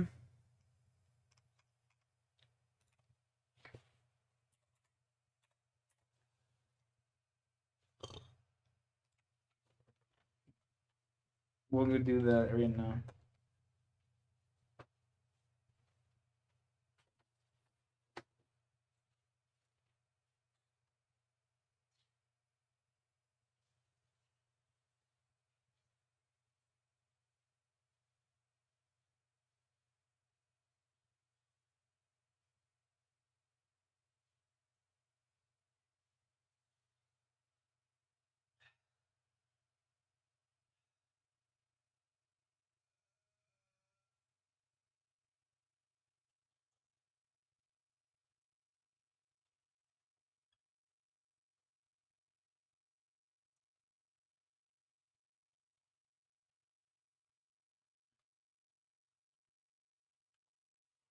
Now let's smoke a toke. Confused. And then I started talking to Tanya, but she wasn't there. Her mother had to step in. If they wanted her to help with the investigation, she needed to know the whole truth, even if it hurts. I remember my mom sitting down saying, Tanya didn't make it. And she just looked at me, she goes, what do you mean she didn't make it? She was one of my best friends. And she goes, I didn't save her? I don't know. Together, they watched Tanya's funeral on TV. The ceremony was being held in a church close to the ice rink where the call happened the day prior. We will never hold her in our arms again on this earth, but we'll always hold her close in our hearts until we meet again. During the funeral, the police swarmed the area where the phone call had been made. They tried to check the booth for fingerprints, but their attempts were unsuccessful. We did surveillance in the area, feeling that he may be watching. We had a lot of cars out checking people that were in the area, checking people that were watching, checking cars driving by. Eventually, they received a third phone call. This time, the suspect chose to directly target them. You think I would be stupid enough to leave fingerprints behind when I make a phone call? And that led us to believe that he was watching us dust the payphone where the 911 call was made. Again, the police showed up within minutes, but the booth was empty, with no prints and no trace of the suspect. In the end, his taunting successfully got on the nerves of lead investigator Rod Gell, Dude, as he that's had to admit the ineffectiveness Dude, of I his gotta admit, that's some pretty badass strategy. shit. Like, you're just taunting the cops minutes after they leave. You can't try and find me. I'll be cruising around looking for someone else. How can we not be catching this guy yet when he is making himself so available? They needed a change of plan if they ever hoped to catch him before he attacked again, Like, so what a Inspector fucking McLeod crazy chose to son of a rely on bitch. Misty, even though her memories of the events were impaired by the injuries she suffered. We had, of course, released a composite that Misty had assisted in preparing. We had debated about the value of that, given her injuries, but we decided to release that. That generated a lot of tips from the public. At this point in the investigation, the police had 3 viable elements at hand: Misty's fleeting memories, Tanya's bite marks, from which they were able to recover dental prints and a partial DNA sample, and finally, the composite sketch they just released to the public. Following this announcement, multiple calls came in, all pointing toward the same suspect. 3 separate people phoned in identifying this particular individual from this composite drawing. It looked very strong in that particular case that we had the suspect in custody. The man they arrested looked almost exactly like the composite sketch and categorically refused to take part in a lie detector test, raising the investigators' suspicion. And in fact, another sexual assault victim came forward and said, "That looks like the guy that attacked me." Eventually, he agreed to provide a DNA sample. But back in the 90s, DNA testing was a new technology, and they had to wait for 2 months before any results could be handed to them. To the dismay of Inspector McLeod, his superiors thought the case was solved, even before the results came in. And there was a feeling among the managers that the case was over. The guy was in jail.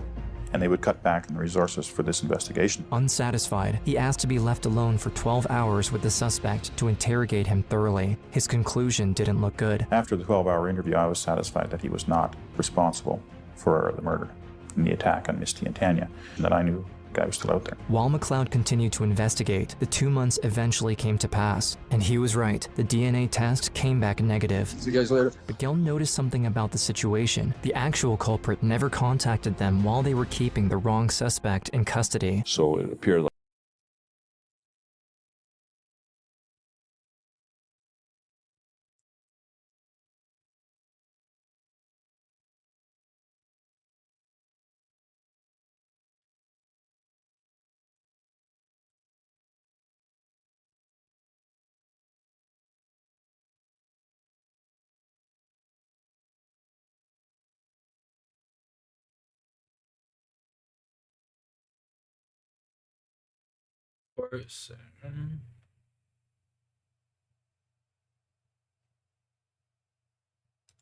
Brimhaven.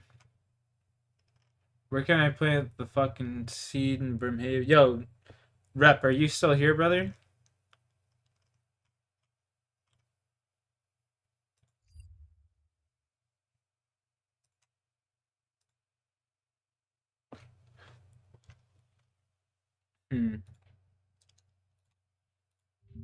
What do I need?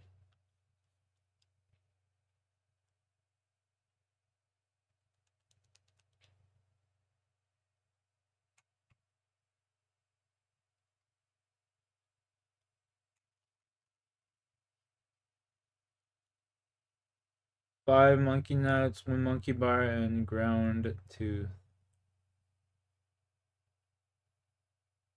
Sakwa tooth. Okay.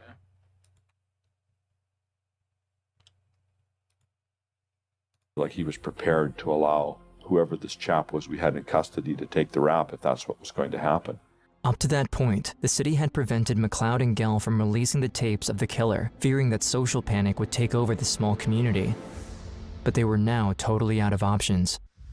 Robert Linden, a journalist and radio personality, was present when they first aired the tapes and remembers the media circus that surrounded the release. All of the media from the Lower Mainland and nationally descended on the Fraser Valley for that one defining moment when the tape was released. They have nothing else to go on. And that was really the point of this whole investigation, was that they had nothing else to go on but that voice. Out cruising around looking for someone else. City officials were right, though. The population's immediate reaction was one of fear and disgust. It was the first time they heard the killer directly threatening them and taunting the police. People were being escorted by security guards to their cars. Everybody traveled in pairs. The community was in terror. I'm not going to wait around to be killed. Canadian media and news outlets soon stormed the city, interviewing Gell, McLeod, and panicked passersby. Something has to be done. They have to do something. Because we're losing our kids to these monsters, and he phones the police and he says he's going to do it again. The campaign proved to be almost too successful, with thousands of people calling in, overloading the Abbotsford Police and RCMP capacities to investigate each and every lead. 9,500 tips came in. So we're getting lookalikes to the composite drawings and sound-alikes to the voice. Shortly after, the suspect started to communicate again. This time, he directly targeted Misty. He called quite a few times, That's a terrible thing to do to someone who has been a victim, right?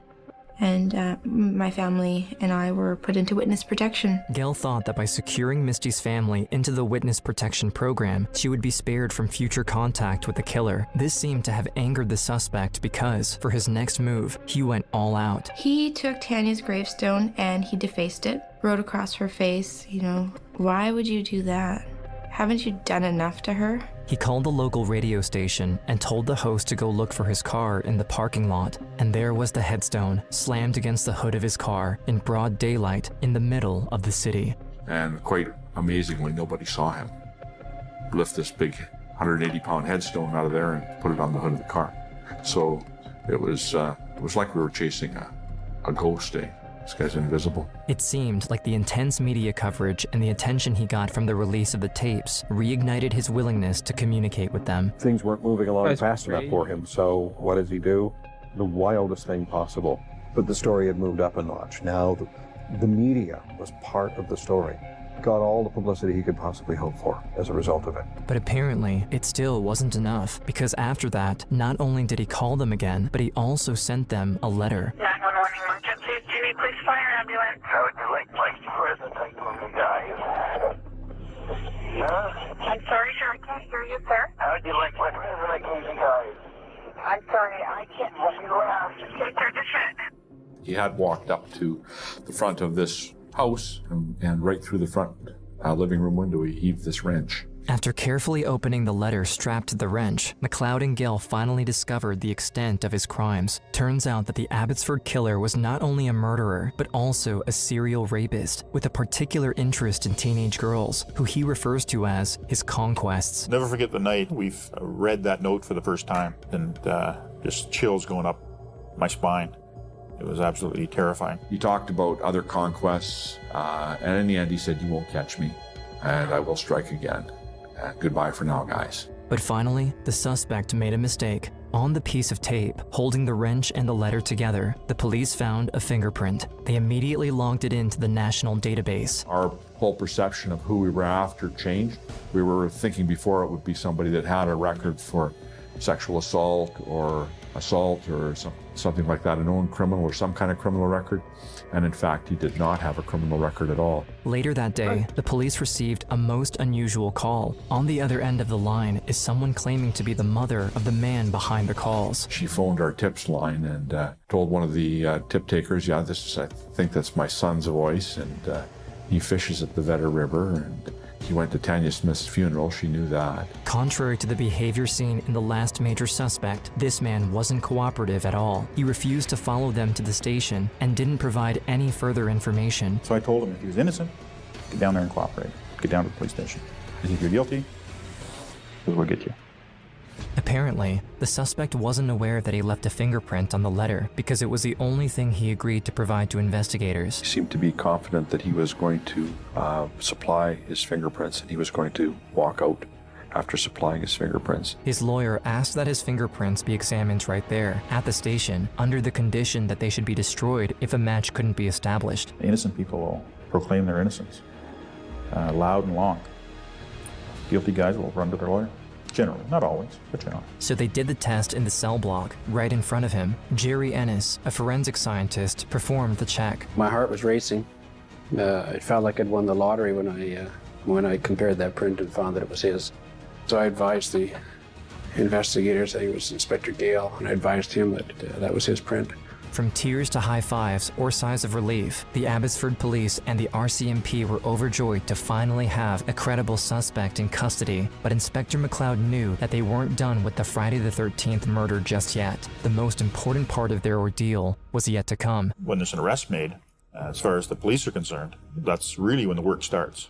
Because now the clock is ticking to get ready for trial. And the suspect was prepared, bringing in a strong defense. He claims that he was responsible for the rape of Tanya, but not the attack. This allowed him to plead not guilty to the murder charges imposed upon him. I think what he said on the stand was that he had sex with Tanya.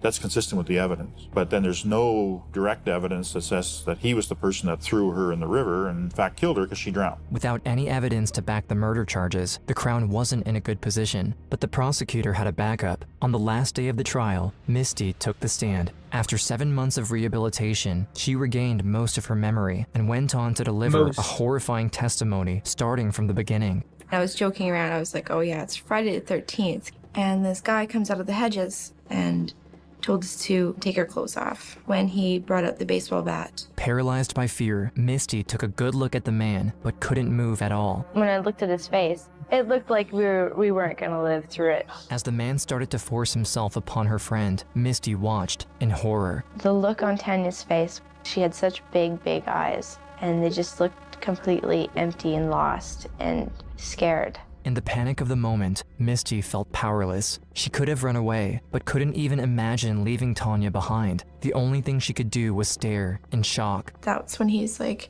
stop looking at me, bitch. You're gonna find out what this is like later. Well, now I'm on my knees, on the ground, thinking, now what? As their attacker was undoing his pants, he accidentally dropped his baseball bat. Misty didn't flinch and immediately tried to reverse the situation. I grabbed the bat, and I'm angry. And I'm thinking, I'm just gonna hit this guy in the head. I don't care if he dies. But to her surprise, the man didn't move an inch. Instead, he turned around and grabbed the bat from her hands. Yeah, afterward, he immediately jumped at her and started beating her ceaselessly.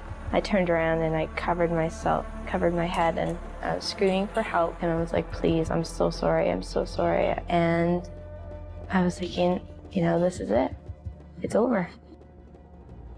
The moment of truth came when she was asked to identify the man who attacked her and killed Tanya. He was staring at her and smiling and giving that cocky grin. And I thought, you think the judge can't see you? And she just stared right back at him and said, point, and she pointed to him. It can't hurt you now. That was a proud moment. After Misty's testimony, the judge directly convicted him. He was sentenced to life. And so I started crying, and I was like overjoyed. After months of terror, the residents of Abbotsford, Misty, and Tanya's family were finally liberated. Members of the team put their lives on hold for 7 months. We all lived in the community. We all knew the threat. He tried to break her, but she made sure that he would never do this to anyone ever again.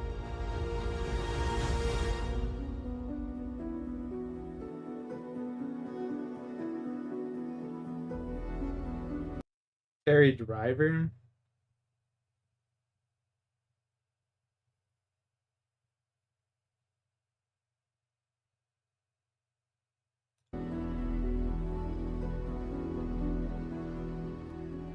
Today, Misty doesn't want to be remembered only as the survivor of the Abbotsford killer. Instead, she became an advocate for victims' rights, speaking up for other survivors and making sure they have access to legal representation and support. I am a mom. My fiance and I decided to name the child after someone who's made a big impact on your life, which would be Tanya. She made a huge impact in my life. I didn't want Tanya's death to be a waste. It was like an ending and a beginning. The end of what happened to me, and then it was the beginning of, you know, what I can do about it. I didn't give up. Brother, and now I have a purpose, and that's to help other victims.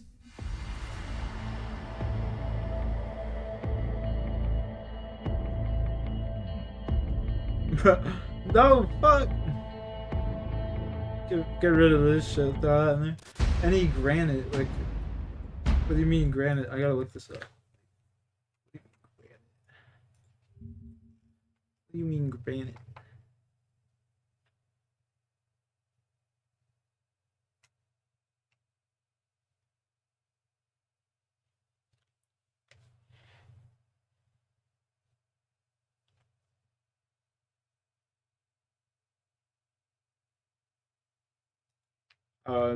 Jesus Christ. That means that? I thought I meant like a granite weapon, brother. Fuck me, man.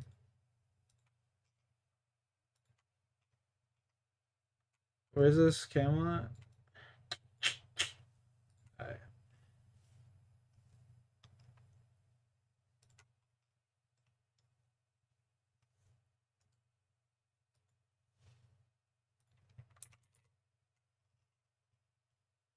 account.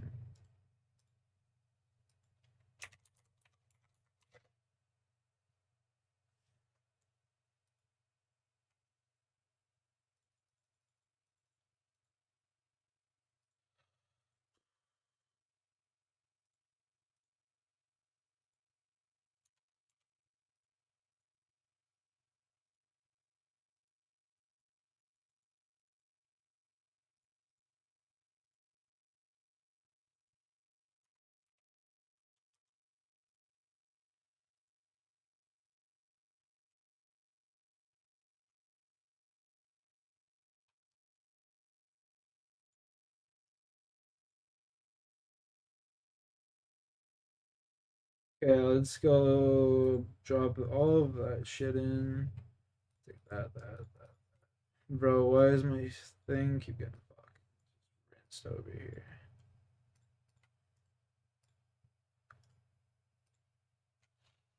And we'll go like...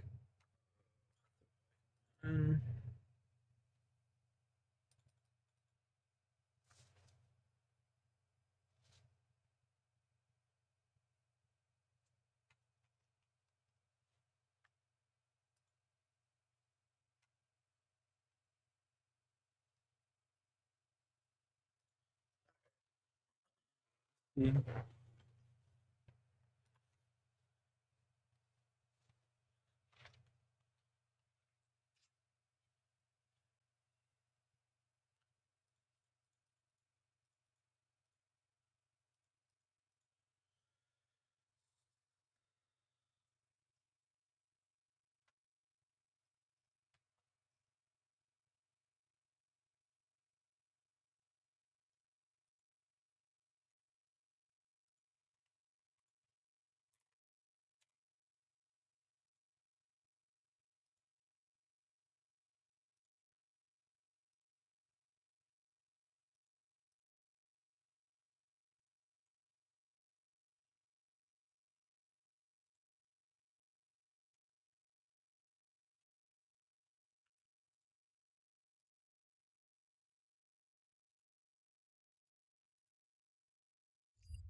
Let me ask you something. Do you know what a lie is? Yup.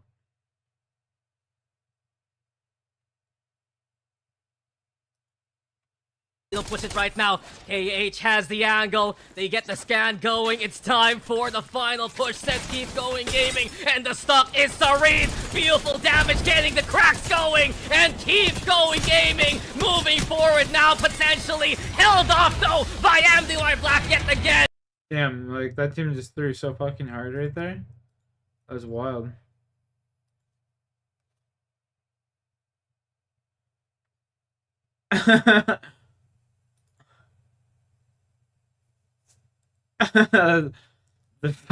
Those kids are fucking terrible. How the fuck did they just lose that? They're fucking dog shit. What the fuck did I just watch?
Right.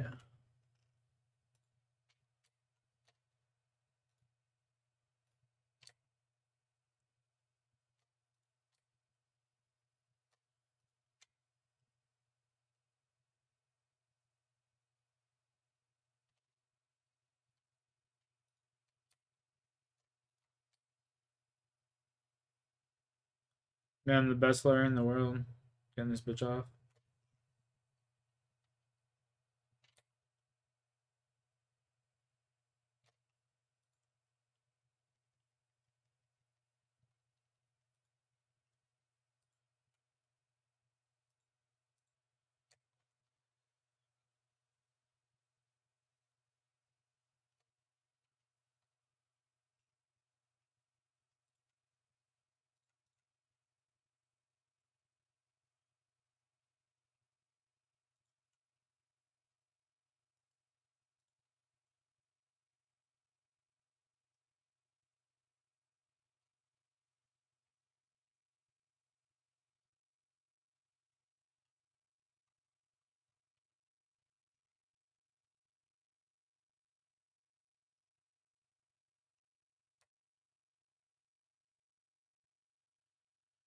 Okay, let's get me through this cutscene. Let's go.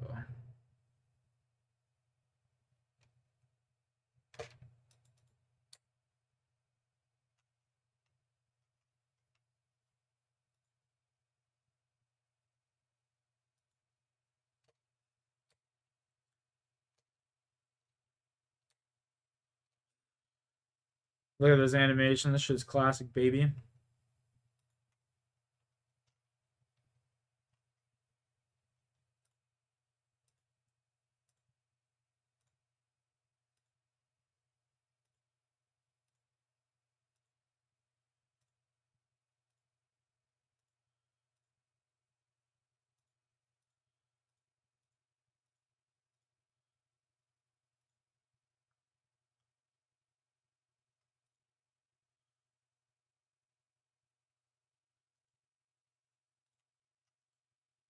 Looks like a fucking massacre is going on here.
We go, baby.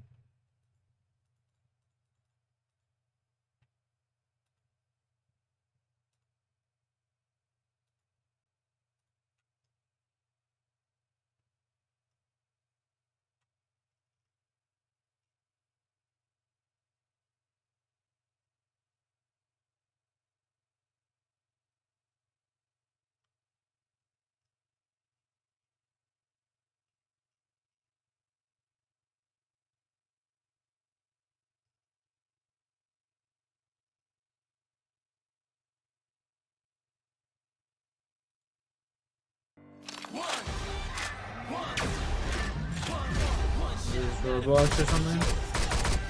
Free KP, free KP. They're gonna fight each other. He's gonna get one of these. Nice. 140. Fighting big, fighting big. Oh my god. Oh my god. Damn. No, we're good. Well played, bro, by DSJ. They just picked up so much of that KP. How we doing today, Chad? Everything good? Bro, EWC qualifiers were unbelievable. Like, actually unreal. Like, literally 10 out of 10 games. By far, my favorite qualifier for anything I've ever watched in my life. It's not even close. I don't really know the schedule. I actually haven't looked at Battle 5 once yet. Let me see if I can find it.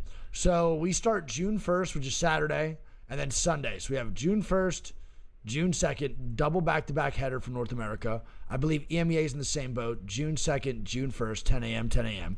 And then next weekend, we go back to the normal schedule where it's like Sunday, and then like a doubleheader, then not a doubleheader, then doubleheader. Oh my God, never mind, bro. Holy, there's so many doubleheaders. Holy, my God. Today's video is sponsored by Prize Picks. You guys know how passionate I am with Prize Picks. The draft tomorrow, I believe at 5 p.m. All right, we can't let people walk up to us. We're gonna find out the POIs that everyone drafts for the weekend. Tomorrow at 5. I believe it pulls, It's not a doubleheader. What the f just happened this week? They just got actually sent on, dude. Crumb Bros of the year, man. Much love, dude. I'm about to stick res. I'm at the wall right here. Stick res. Yeah. Come back. Yeah, I'm good. You can stick it. Hold right there. It's a fucking horrible wall. Find immediately after Sykes. Giving to 7 months, man. Much love, dude. Sykes, one's in the left corner. Right corner, cracked him. Yeah, I'm dodging big on me. Yeah, I'm dodging big on me. Full safe on me. I'm good. Am I kidding? Playing safe and fully. I cracked one. Yeah, it's a duo. I killed him. Okay. You full killed? Full med kidding. No one's behind us. Okay. Nice. I think the bing is dead. Scanning. Yeah, bang done. Can we walk in? right here? Smoke this loser. It's doors reinforced. Almost got that motherfucker dead. Nice. It's terrible. Holy fuck. Fight on me. I'm stuck in my box. Yeah, phony. You're dog shit. Yo, T-Dunk is 3 months, man. Much love, dude. Oh, yeah. Oh, man. 140 on one. Nice try. Nightwave's training ground? What the fuck? Nice. 140 on one still. You can get that bat off. Behind you. Flank. They would, FIFA for sure. I just ran forward. I think. And there we go. E8's going to be eliminated after you guys said how good E8 did yesterday. My bad, y'all. Caster curse or what? Designful's going to be dead here too for DSG. Team Falcon just confirmed. Did they actually? No way. Shut the fuck up. Our unstoppable Apex Legends super team. Holy shit, dude. I told y'all, man, no North American team is going to be able to literally at all in any way possible fund a roster like this. There's just no way. That is crazy to think about. So who does DZ pick up now is the question. I'm going to medkit him back. Does DZ pick up tripods? Because the EWC qualifying spot they got? Easy, exit this up, man. Yeah. I have no bats. On the generator. I have 4 bats here. Or did they sign, or did they sign X-Set already? Can you smoke up for me? Smoke up for me? I'm putting 2 smokes on the tree. That's the question y'all need to ask. I have double smoked and I'm batting. I'm marking left. Blood was low. They're all close. I'm swinging above. SKD could also get picked up here too, you're right. 40 on blood. Just show. Scanning for you, Sykes. I'll buy them. Yeah, underneath them. I'll jump. One down. Helping funk. Well, I know that Drop said that Noct has like a 150. Not nocturnal, like Noct has an org opportunity for them. So yeah, I don't know. Look, go right. Oh, TSM not dying. 60 and 1. Making that. I'm guessing also Zap is 100% now playing with TSM this split, no? Because roster locks tomorrow, then I mean they gotta sign them. They haven't trialed anybody else. True blood. Blood on the left. Close left. Doing you. Now Falcons are not. And I know. On this off. Got in. He's dead. It's all you.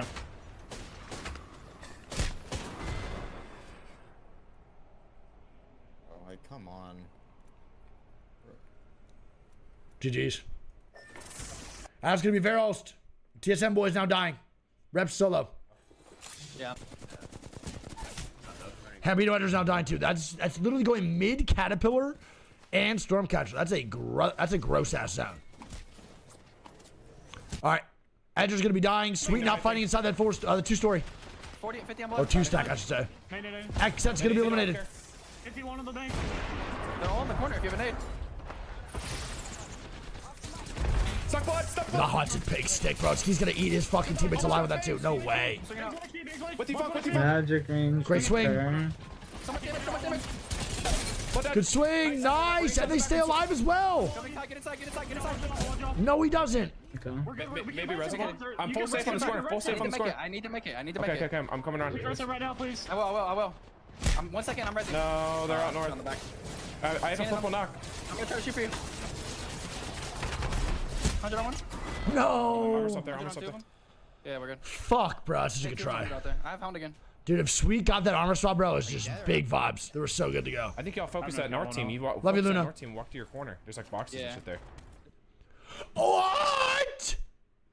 I have nitro. They're being shot from up top. Yes, one's knocked. One is knocked. See the corner on the left. I'm prying that shit. I literally have nitro.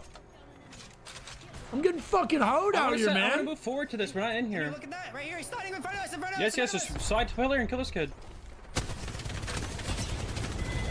Nice. That's all dead. Oh my goddamn charge rifle. That's a little bit of karma. That is straight karma. Okay. Hello. On your left, you can see the That's gonna be LG. It's gonna be LG. Break. You're gonna die to these cat cues. Box right there. Break the cat cues, Cap. Take deep breaths, bro. Just relax. I'm blocking this. He's so dead. 200 in my knock. There's to your left. What? Gone. There's one to your left. GG's, bro. Are you freaking kidding me? And it's stuck like that? Oh well, LG's gonna be dead anyway. Side. Scan on me. I'm scanning right now. Scanning right now. They're burning me. Burning us. Hey, I will back. Wait, on me. Pop it all. Fight this. Catch one. He's just trying to fit me. No, he fit me. You gotta stop. No, I totally see what just happened. No, everything like that was perfect. One died. Buzz right here on my thing. Thirsting me. He just thirsted me. You actually win this. No, I'm dead still. Who's the last guy? They double firmed our door, so it's like if we swing out, I mean maybe if we swing out. They walled my door. They walled the door off, Sauce, and cat cued it, and naded it, and thermited everything, and just pushed you. Actually, just killed this. Do we think? He ends in 39 months. Swing through for double firms. Or wait. I think we just start to on them a little earlier. What the fuck is how is Stunny? What is this zone? I think we just do our Burt nade thing like a little earlier, even if there's like I don't know where the gen was though to be fair. And Ape is eliminated. I don't know what the fuck I just watched. There we go. We're gonna have Ape with the first place, 8 kills. Damn, Vandy with a 2 and 14. Weave with a 3-5. C9 with a 4-5. CC with a 5-1. LG with a 6-10. NGNL with a 7-4. GG with an 8-1. Edges with a 9-4. XSET with a 10 and 3. All right, here we go, dude. Game number mother frickin' 2. Look at this dude. It's like kind of it's like maybe it's sashimi. I don't fucking know. But yeah, it's like probably tartar. But yeah, I was trying to have him like try something like that. And you can't see it. What the fuck is this? It says get over it. Crazy shit. I'm like, bro, like this shit is gas, bro. Like, hello. Look at him mean mugging you, bro. I got a 3x on these. He is pissed the fuck off. Ready? Oh my god. Oh my god. What is the play? Crap. That's their LG. I don't even know where that. Oh my god. And the body. Wait, what did I do? And the body shot, and now they're getting ran out from another squad. Are you fucking kidding? You're muted, Sykes. Sykes now goes down here too. He's on me right here. 160. Bangle. This is my bangle landing. My bangle landing. I have Eddie. I'm back. Run up right here. He's coming back down now. My bangle landing. I just fell. Them dying for this is crazy. I stunned two. Oh my god, they killed one. Wait, this is actually so winnable. He's running at me. What the fuck? Yeah, he just crossed. Wait, why would Sweet he's not calm? Why would Sweet not calm that he's crossing that? They're rising. Am I fucking high? Shouldn't Sweet just be like, hey, guys crossing? How am I muted? Yeah, we just need to wall them off, Mitchell. Man said he crossed the fuck. He said, yeah, you just went across. I think SKD gets signed by DC. We'll see though. A1 exact is the 70 months. Pick it right. On my left. Crack bang, I'm one. I'm in. Swing right, kill. On your right, yeah, looking right. Kill this fucking guy. Let's Flash, go. dead. Looking left, looking left. I can't see him. 30 months. Nice. Yeah, That was GG better. dead. Nice job by TSM, bro. Well played. No, top 8. I scan top 4. I'm walking under. Cross under, cross under. I'm putting Q in the door. I keep the door, keep the door. Nice, not a bad spot. You gotta watch out though, man. Alright, kill this goofball here. I just ate on a tick. I shouldn't have. This is where TSM's gonna struggle, bro. No decision makers in their team. Oh yeah. See? Not a single decision maker on their squad to do anything. They're taking my Q here. That's what happens, baby. TSM has to find out who the decision maker is, man, and go forward with it. They have to. They need someone to make decisions for their squad. Tap cat wall. You can even hear it in Verho's voice there. He's just so not confident in calling something in that situation. Like, in that moment, that's where, like, Reps needs to fucking scream or something. Somebody has to raise their voice and make a play. Nice. My back is killing me today. Wow. Yes. No, they don't, gross. Is it safe on you, Guild? Nice. Somehow Walt's gonna get rezzed. I have no idea. Trev and the boys gonna be full dead, so CCE's gonna be dead.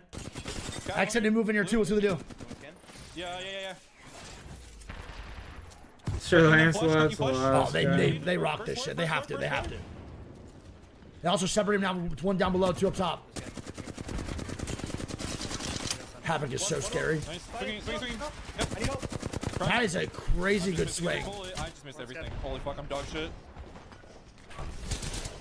That is a terrible play by XXX. I actually just missed everything. I'm not even... Nocturnal missed every bullet. Fun's nowhere even close. They get double swung. Like, god damn, that is troll. Fucking Look at my die. scan. They need me? I'm dogging. Can we fight this? You're Can we exactly save what this? they need, buddy. Die. No tags. I'm batting. Come to me. Play Fucking die, boy. They sit in the corner. Yeah. Come here back as well. Holy. They're gonna look to swing us. I'm getting rinsed. On me, bang. Bang one, dead. Oh. Cat dead. Oh my it's god. Let it fucking sing, baby. Because I'm getting drained. What? I got it. Am I kidding? Weave dead. Exit dead. On height. Yeah, I will. What the fuck? This gun is crazy, man. On height of the building. Outside market as well. What the Oh, I'm fuck? batting. We have to play here. On me. Come here. I have cow wall still. I'm good, Jackie. How you doing today? I got bang holding. In front of us on low ground. Trying one. I'm batting. Now I understand why. You need report when you can. Oh I'm no, fucking this is dead. such a problem, bro. Once he has to peek this, he's dead. Nice good roll. That's a fucking fantastic wall from Gil. Trying to make it. Play left side. Is it ignorant? Above us. Such a beautiful wall from Gil, man. And it doesn't matter, brother. Drop down from DSG. Gonna be too strong. DSG take down Moist. C9 gonna be down here too. 1v1 maybe? On me. 1v2, nice. Nice, good. GG's, man. DSG take game number 2 with the Cascade Balls endgame. Nice. Not bad. Nice. Yo, Well, rip. freaking played, dude. J's DSG. Rip. We're Chat. getting back to the can't see fuck all meta, which is funny. You though, guys taking because a risk if I we were kept the able to see message? things, Yeah, I but missed just this shoot whole diamonds, and now we just fucking. can't see things and can't shoot. It was diamonds. literally frozen right Here we here. go. DSG first place, 13 kills. 8 with the 2-2, Moist with the 310. It was literally frozen right here for the past, I don't even know how long. TSM with the 6-7. Vision Hawk was here. Oh god, that's heartbreaking. 9-2. NGNL with the 10-0. GG's. All right, we now go to game 3, bro. Last one on Storm Point, then we go to World's Edge. Fart for Falcons is low-key a good slogan. I was thinking more like Something's telling me, yeah. But Fart for Falcons might Yeah, I be. don't even look at Discord anymore. Can we get some hashtag Fart for Falcons in the chat? Rip. Are they still playing Strange afterwards? 1-4, we're good The though. 4? Scan in 9 Rip. seconds. 9 seconds. I just got fucked. I have to bat. Holy shit, what a good grenade. This tutorial is so ass. You just suck at the game. Oh, dude. Scanning. The tutorial is amazing. That's what made me fall in love with RuneScape was the tutorial. So I want to hear it. No, I'm dead. I killed Cat. Damn. Just one far left and proud of it. GG's. C9 gonna be eliminated. Oh, we want to Exit now fighting here too. Above us. I'm ping. We're taking a break in between for the draft. Got it. I'll be watching the draft then. Perfect. Come up here. They're inside. Come here. I'm gonna go windows. All right, chat. So tomorrow we're watching scrims in the POI draft for the ALGS weekend coming up, man. Don't forget, ALGS Year 4 Split 2 Day 1 starts Saturday, Sunday. Well, not actually Friday Yeah, night. that's with pretty APAC funny, North and actually. Saturday, Sunday, EMEA, NA. Back-to-back games, doubleheader. A shot, but knock. On me. Hey, you, Manly. You look back in the stream, I was trying to communicate through He's Steam about friend 40 times requests. better than I was Really? trying to close that flat line. Oh, Another wasn't? fucking Yeah, target I to the dead as wasn't. hell. Wasn't paying attention. You can swing my wall. Yep. It's so long. Yeah, I've heard that before. Never mind, he is ass. Bang one. No, it's LG. Oh, hey. The tutorial literally only takes like 3 minutes. GG's. Not even, mate. TSM's gonna go down here too, man. So TSM dead, Xset dead. Game over. Bro, Was I that can't LG? believe It was. how toxic. Timmy now that was. died. That's fucking disgusting. Nice, nice. I didn't realize it was gonna drain my my stat. Disciple keeps the dream alive though. Oxygen dead. I'm gonna res. Alright, you should watch. Yep. Scan the res. No. Design res while scan. Quick scan. You scan. Definitely in the middle. Oh no, it's fine. Hashtag fart for Falcons, baby. No, I can be here. It's too far. It's fine. My parents just completely shut my dreams down. It sucks not having supporting parents. They said I can never achieve my dreams, but I'll overcome it and prove them everyone wrong. Good for you, dude. I will become a tree. Fun fucking game, bro. They popped out. I've already submerged half my body in soil for 36 days. We just don't know, so we just lose 120 health and all of Anytime now, I will grow some roots, dude. Fuck you. I started reading that, bro, and then I felt so bad. Just run spider's nest. I was about to give you like a prep speech, motivational words, encouragement. This motherfucker wants to soak himself in soil. Suck my fucking cock, buddy. And EA's gonna be dead. I mean, y'all said EA got first, second yesterday. What the fuck's going on today? Keep scan. Suck it, Sir Lancy. I'm popping down. I'm gonna go left. Smoke right. What is this commentary on Apex? Oh, it's Wig, bro. Wig's the goat. But I'm very low. I'm batting. Sykes is so spread out, bro. Just show. Thank God Sweden go down that red. That would have been such a bad spot. Sykes being so far away. No. No wall needed. They're over here. Let them go. Let them go and get inside. No smoke for 8. One died. Yeah, just let them die. Wow. Low-key crazy. 20,000 for that? That's Trevin CCE dying. Cap's gonna run away, bro. Gonna be a solo. Well played by LG. 30 flash. I'm batting. No scan. I have to dodge bingo. 70 on the cat. Flush still one bang. Flush still one bang right here. No, right here. No, it's good. On the wall. I killed him. Nice, good knock. 13 HP. Play for res with gold, maybe? Where is he? Oh, I got stuck. Shub. Got him. Where the fuck did he get stuck from? Let's go, She's baby. gonna be eliminating Gazebo. Oh, he's gonna shoot me. No, bro. No, he was half a second. Can drop catch a break, bro? I'm walling out and playing up in the sky. What the fuck? No, my wall, bro. My wall bugged. It's fine. Just play your life. Bro, it might not be a full team. Dude, his wall He's in the just... trench. No. They're playing through the trench. What? They're playing through the trench. Are you fucking kidding? Look at We can't. Loaded this 70 bucks. Fight him. That wall is What crazy. the That's gonna be LG for sure moving up. We're gonna get. I might just down. I'm down. Cap very low. Smoke up. It's only 2. Just get active on the scene, bro.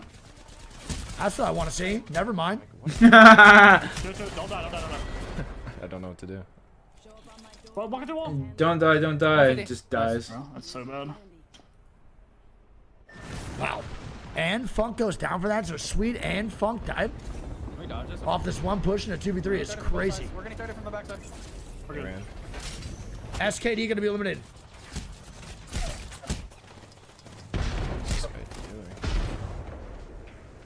There we go. LG probably gonna be dead. Walty and boys move on up. Yeah, so probably at 6 p.m., but I'm going right. to a wedding, unfortunately. You're fighting a duo for a really good spot, so. You getting fucked up. I'm looking under you. I'm gonna double ult excel here, okay? I have to watch it on stream the next day. I'm about to headshot. Part of their team. He's right here on the balcony. He's jumping off. Oh my god, I thought that was gonna be a triple, bro. I would have shit myself. Banging blood. They went back to the building. Chill. We don't want the team to zip up behind us. The enemy saw. They're underneath. Yeah. Bang's walking on roof. Yep. Respectfully, bro, I love ACU. I'm mopping his shit. That's not even a question. He somehow plays this game less than me. What is that ult? Oh, there it goes. They jumped. On the ground. Free KP. Yeah, they're gonna fight each other. He's gonna get one of these. Nice. 140. Yeah, it should be interesting. Fighting big. Oh my god. Got bang. Oh my god. God damn. Standing. No, we're good. I What the Well fuck? played, bro, by DSJ. They Dude, he literally picked just up got like so much 600 of or that 700 damage just like I that. went through. There's a little tiny gap. Okay. Oh, Gazebo, gazebo, That was gazebo. nuts. I made it. Yeah, gazebo, gazebo is. Wait. Fucking why? Krabby Why did I- Patty. No, it's not. There's What are one you guy. doing, There's bro? one guy. There's one guy hiding. Yes, but when we don't make it, you need to turn around. Wait, I can't turn around. What do you mean turn around? I literally went through a hole. Bro.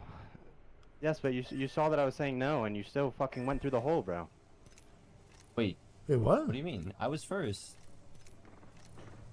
I was definitely first. What? Is this Heimful on Molly? What are we playing for? Timmy was definitely first. Do I have nades?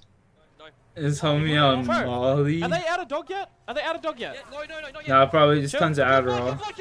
Nice. Get ready to smoke What up a for me, knock from MT on the I'm left doggy. side, bro. They gotta swing that left side. They gotta play for second, I think. Second me. Yeah, on me. Guild.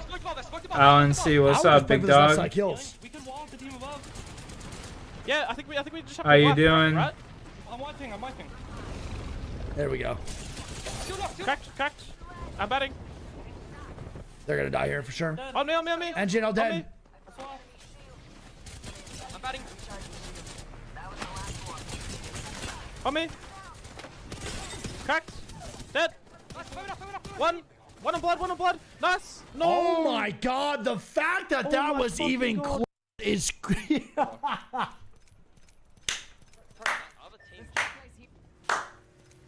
why that's so annoying when you lose them? I fucking love Waltzy so much, dude. Chillin', bro. Just hopped on, bro. I was running around 112 earlier on Holy shit. 5, and my GG's, game bro. What crashed a out on fucking C. great try, It was man. heartbreaking. That was way closer than that should have been. GG's. Really good wall, to be honest, too.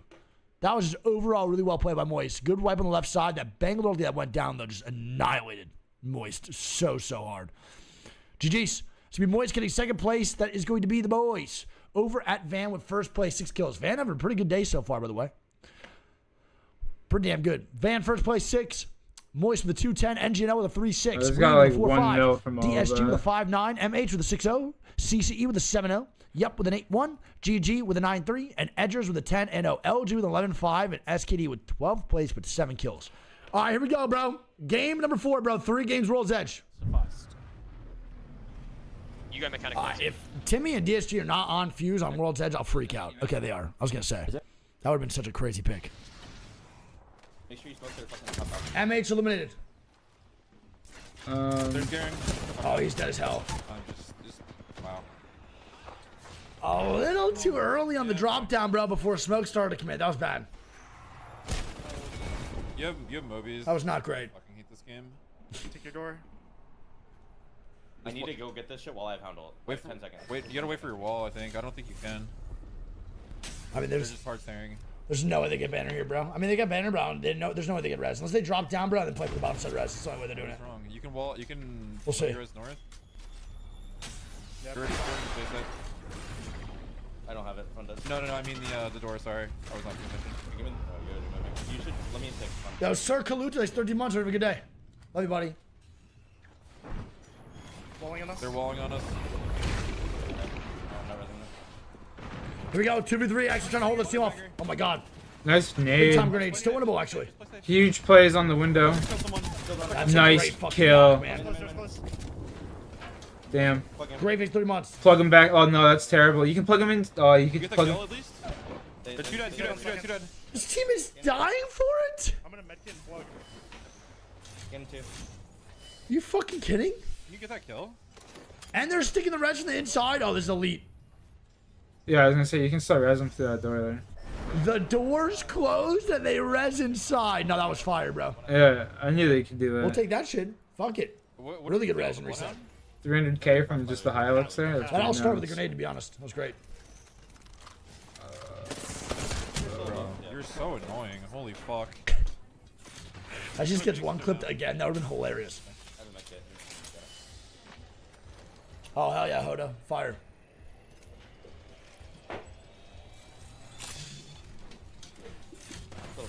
Yep. All right. Go to reset from exit. They're going to literally just wipe whoever's next to them. Moist is going to be dead to Native. So Native takes down Moist here. C9 also going to be dead here at Survey. And LG's going to get aggressive here now on a exit. I killed one on balcony. This is killable. Elden Ring final boss sucks. Yeah, nah, fucking Elden Ring. I'm just so bad at that game. Catalyst spikes inside.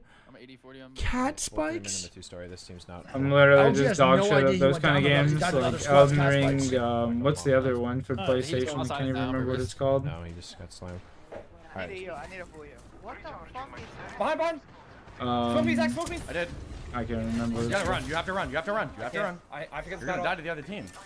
Okay. You just gotta run it out. Just turtle. There's no way he even survives that if he's running with 20 HP. Running at us. But that's not a bad play. One climbing. Burning one really hard. I'm not even trolling. You might want to swing. Down. Let's see him begin really Oh, that was playable. Oh my god. Just turbo havoc. You guys. You got this. Get one. Fuck their game. That's right. Yeah, you guys just gotta be. Like, did you not buttle? Did you not? There we go. 15th place for the boys at E8. That's going to be SKD that walked on in, bro. Get some shots down. They're walking up. Selling. I have to get on him back. Good nade on the right. Actually, go back and get some fucking better armor. This game, bro. 1.4 right. I stunned one. 60. I might be able to res. Slow down. I'm just playing my life. Oh. That's not even funny anymore. That's literally not even funny. That fuck it. Whatever. I think it is. He deserves that one. Fuck him. That's crazy. Timmy and DSG not fighting. That was pretty cool. I was spinning the wrench right It's a there. really big fight here for DSG as well. I have the rock. Yeah. I have the rock. I cracked two. Nice. This is a game-winning spot, bro. If they can hold this off. Bro, the fucking havoc is so good this season. Just give this up. Lit. I love these. Team just landed right here at RV. Team landed at RV. You can spam Qs on them. They bang ulted us for some reason.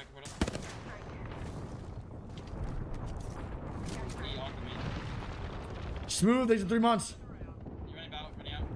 Yeah, just keep spamming that fucking RV. They're gonna try to swing you. Probably. Nice. They've walked in. I'm standing. We're gonna try to break that. Breaking Gen. Yep, I'm getting an ing. Gen's broken. I'm marking. He jumped out.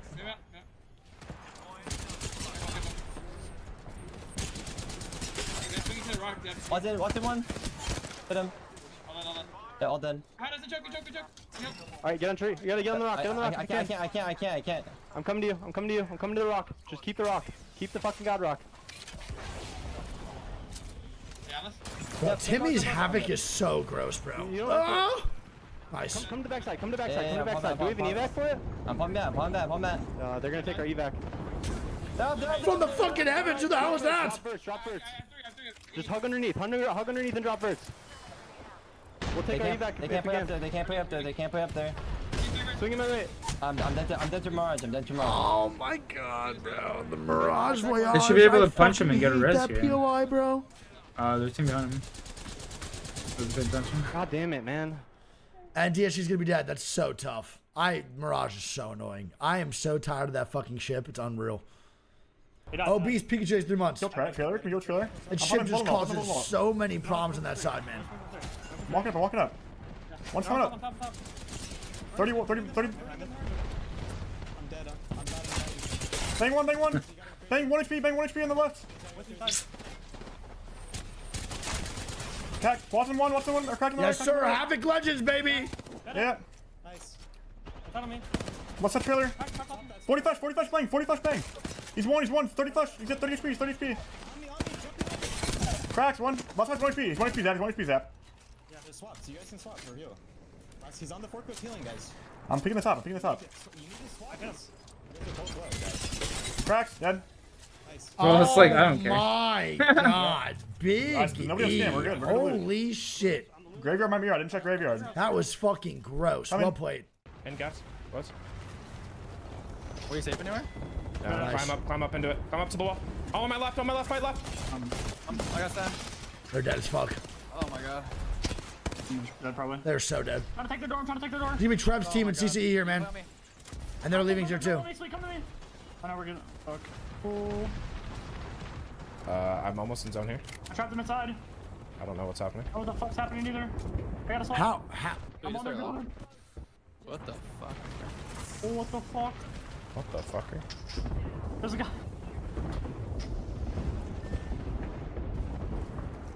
Okay.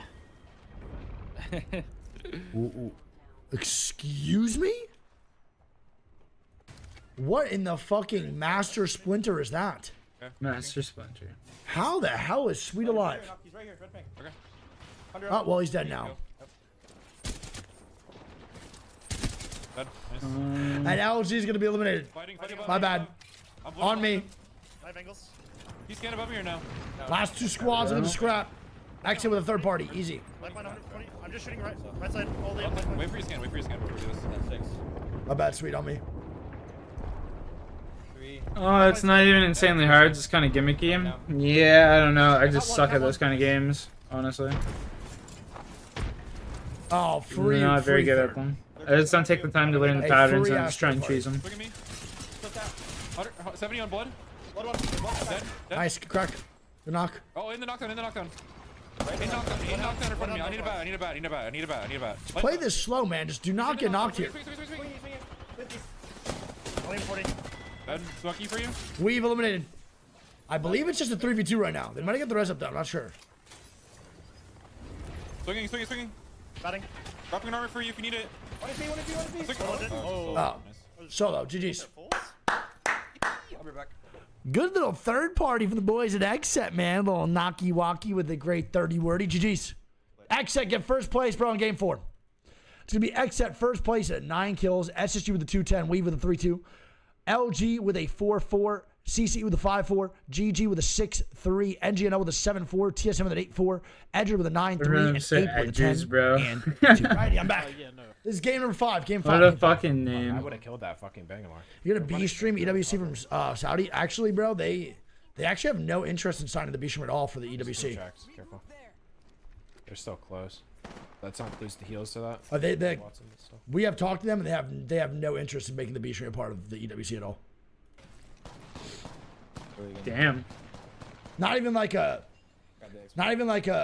entertaining offer. Like they haven't even like put in the thoughts of like even put like inviting the B stream in any way possible.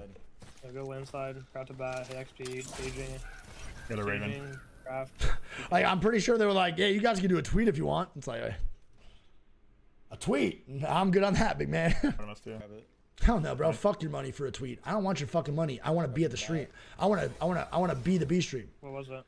I don't know how many times I got to reiterate this, dude. Like, I'm not doing fuck all for money. Like, there's not many things I'm really doing for money. Like, when it comes to the B stream. Like, the B. Buddy, the B stream is making you money from your stream. Like, quit lying. Nice try. Stream could go anywhere, bro, just for free and be there. Yeah, I'm down. Free. Just to be there for B stream. Yeah. Free. Hence why I don't run ads on the B stream or anything. Bro, Havoc is so stupid. He has a fucking turbo. EQ'd. On me. Going south. You just kill this. You're just better. Dude. Well, yeah, bro. Money does help, of course. DSG dead. I make good money, bro, outside of it. Like, I have great sponsors that support me. I have a great community like you guys. Like, when it comes to the B stream, bro, if the B stream could be somewhere and they're like, hey, we can't really pay you, I'm still going to say yes. Like, hopefully not every sponsor hears this because obviously, like you said, money's great, but like, it's just the reality of the situation. It's like, I just want to be there. I want the B stream to be a part of like every Apex event. Careful of their Still close box. They're shooting their back out. They're shooting someone on their back out. Can you actually leak land location? I killed him. I'm batting now. Nice fucking knock by Naughty, by the way. Yeah. Good play. Play alternate stuff. Yeah, I'm backing up. We're not pushing off that knock. Thanks, man. Love you. Kingdom divided. They should have died to their back now, I feel like. Are you good, Chaotic? Do you need help? Okay, I'm good. I'm gonna bat. One's on your left here. One's on the boxes. Blue box. I've got no bats now. I have one Kingdom bat, divided. I dropped one behind you. Is that your wall, Chaotic? Yeah. It's gonna be a long quest. Use I feel. 50 in. Holy Not fuck, inside, is it not On that car, on ever. that car. Right here. I appreciate y'all, bro, for supporting the beast stream, guys. Love you, man. He died, he died. My right. Play slow, I sucked. I'm scanning. Come back. Hey, Yep. I'm up this left. Who's bang off this This left? is a new 14. I'm batting on car, batting on me. Safe on me, safe on me. I think they're pushing us. Popping bottle. It's a long quest. I don't want to do that shit right now. Let me go grab a glass of water and rip the fucking toke. I'm one shot. Get back. Is there one coming up on me? I don't know. I have to sell, so I was like, no bats. No bats, guys. Yo, I'm selling. check this shit out. I don't even know if there's anybody in my stream. On her back, But there was on her back. I'm gonna scan them. a full fucking pound of Reese's fucking peanut butter for $5. Okay, I'm popping Sometimes Naughty just shoots, bro, and I'm just like, this guy's a control player. It's crazy. Nice. TSM wipes out oxygen. I'm gonna keep on to C9, bro. They have a team behind and team in front. The fact they're still alive right now is crazy. Kill that guy. Yeah. I'm scanning 8. Scanning 8. Wait. Dude, that fucking kill feed right now is just an actual CVS receipt. TSM will be dead. Zach Mazer now dying as well. You can get a medkit off? That's C9. That's gatekeeping E8 right now. Knocked. And the boy is still alive here too. Trev getting shots down. Yeah. They're fucking dead. Doesn't matter. Hope you're okay, Holic. Love you, Ben. Big kisses up. There we go. Now they're getting pressure. I was about to say. The fact that no one compared to this spot is crazy while C9 was fighting for like 35 minutes versus E8. And Vanity. I'm playing on you, Kiana. Cracked one. Bangs one, bang one. This boy Naughty is different, man. 80 of this guy as well. Cracked him. Bro, Naughty is so different. Yeah. Good shots by Naughty regardless, bro. My God. They're just dead now, bro. Holy fuck. C9. Gonna be eliminated. Exit now, moving on in, bro, for that third party. All dead. I think we kill him. 412 squads, 11 squads, round 5 closing. I love this. Holy drop down. Airplane in front of me. Look at that zone pull, bro, right across the crane. 150. Slash canyon. This is nuts. He's one. We need your fucking loot. Team in this corner too. Can I look for him? I'm looking for him. Am I still hitting him? Scan him. Got that kill. Oh, I'm good. Uh-oh, boy, skill might go down. He's got a really good angle. Okay, I go. Tracked him. They're dying to the solo. It's one guy on a rock and they can't do anything. I need to go to bed. It's fucking 2 o'clock in the morning. I gotta be up early. Go get a haircut and stuff. Yeah. Peace, chat.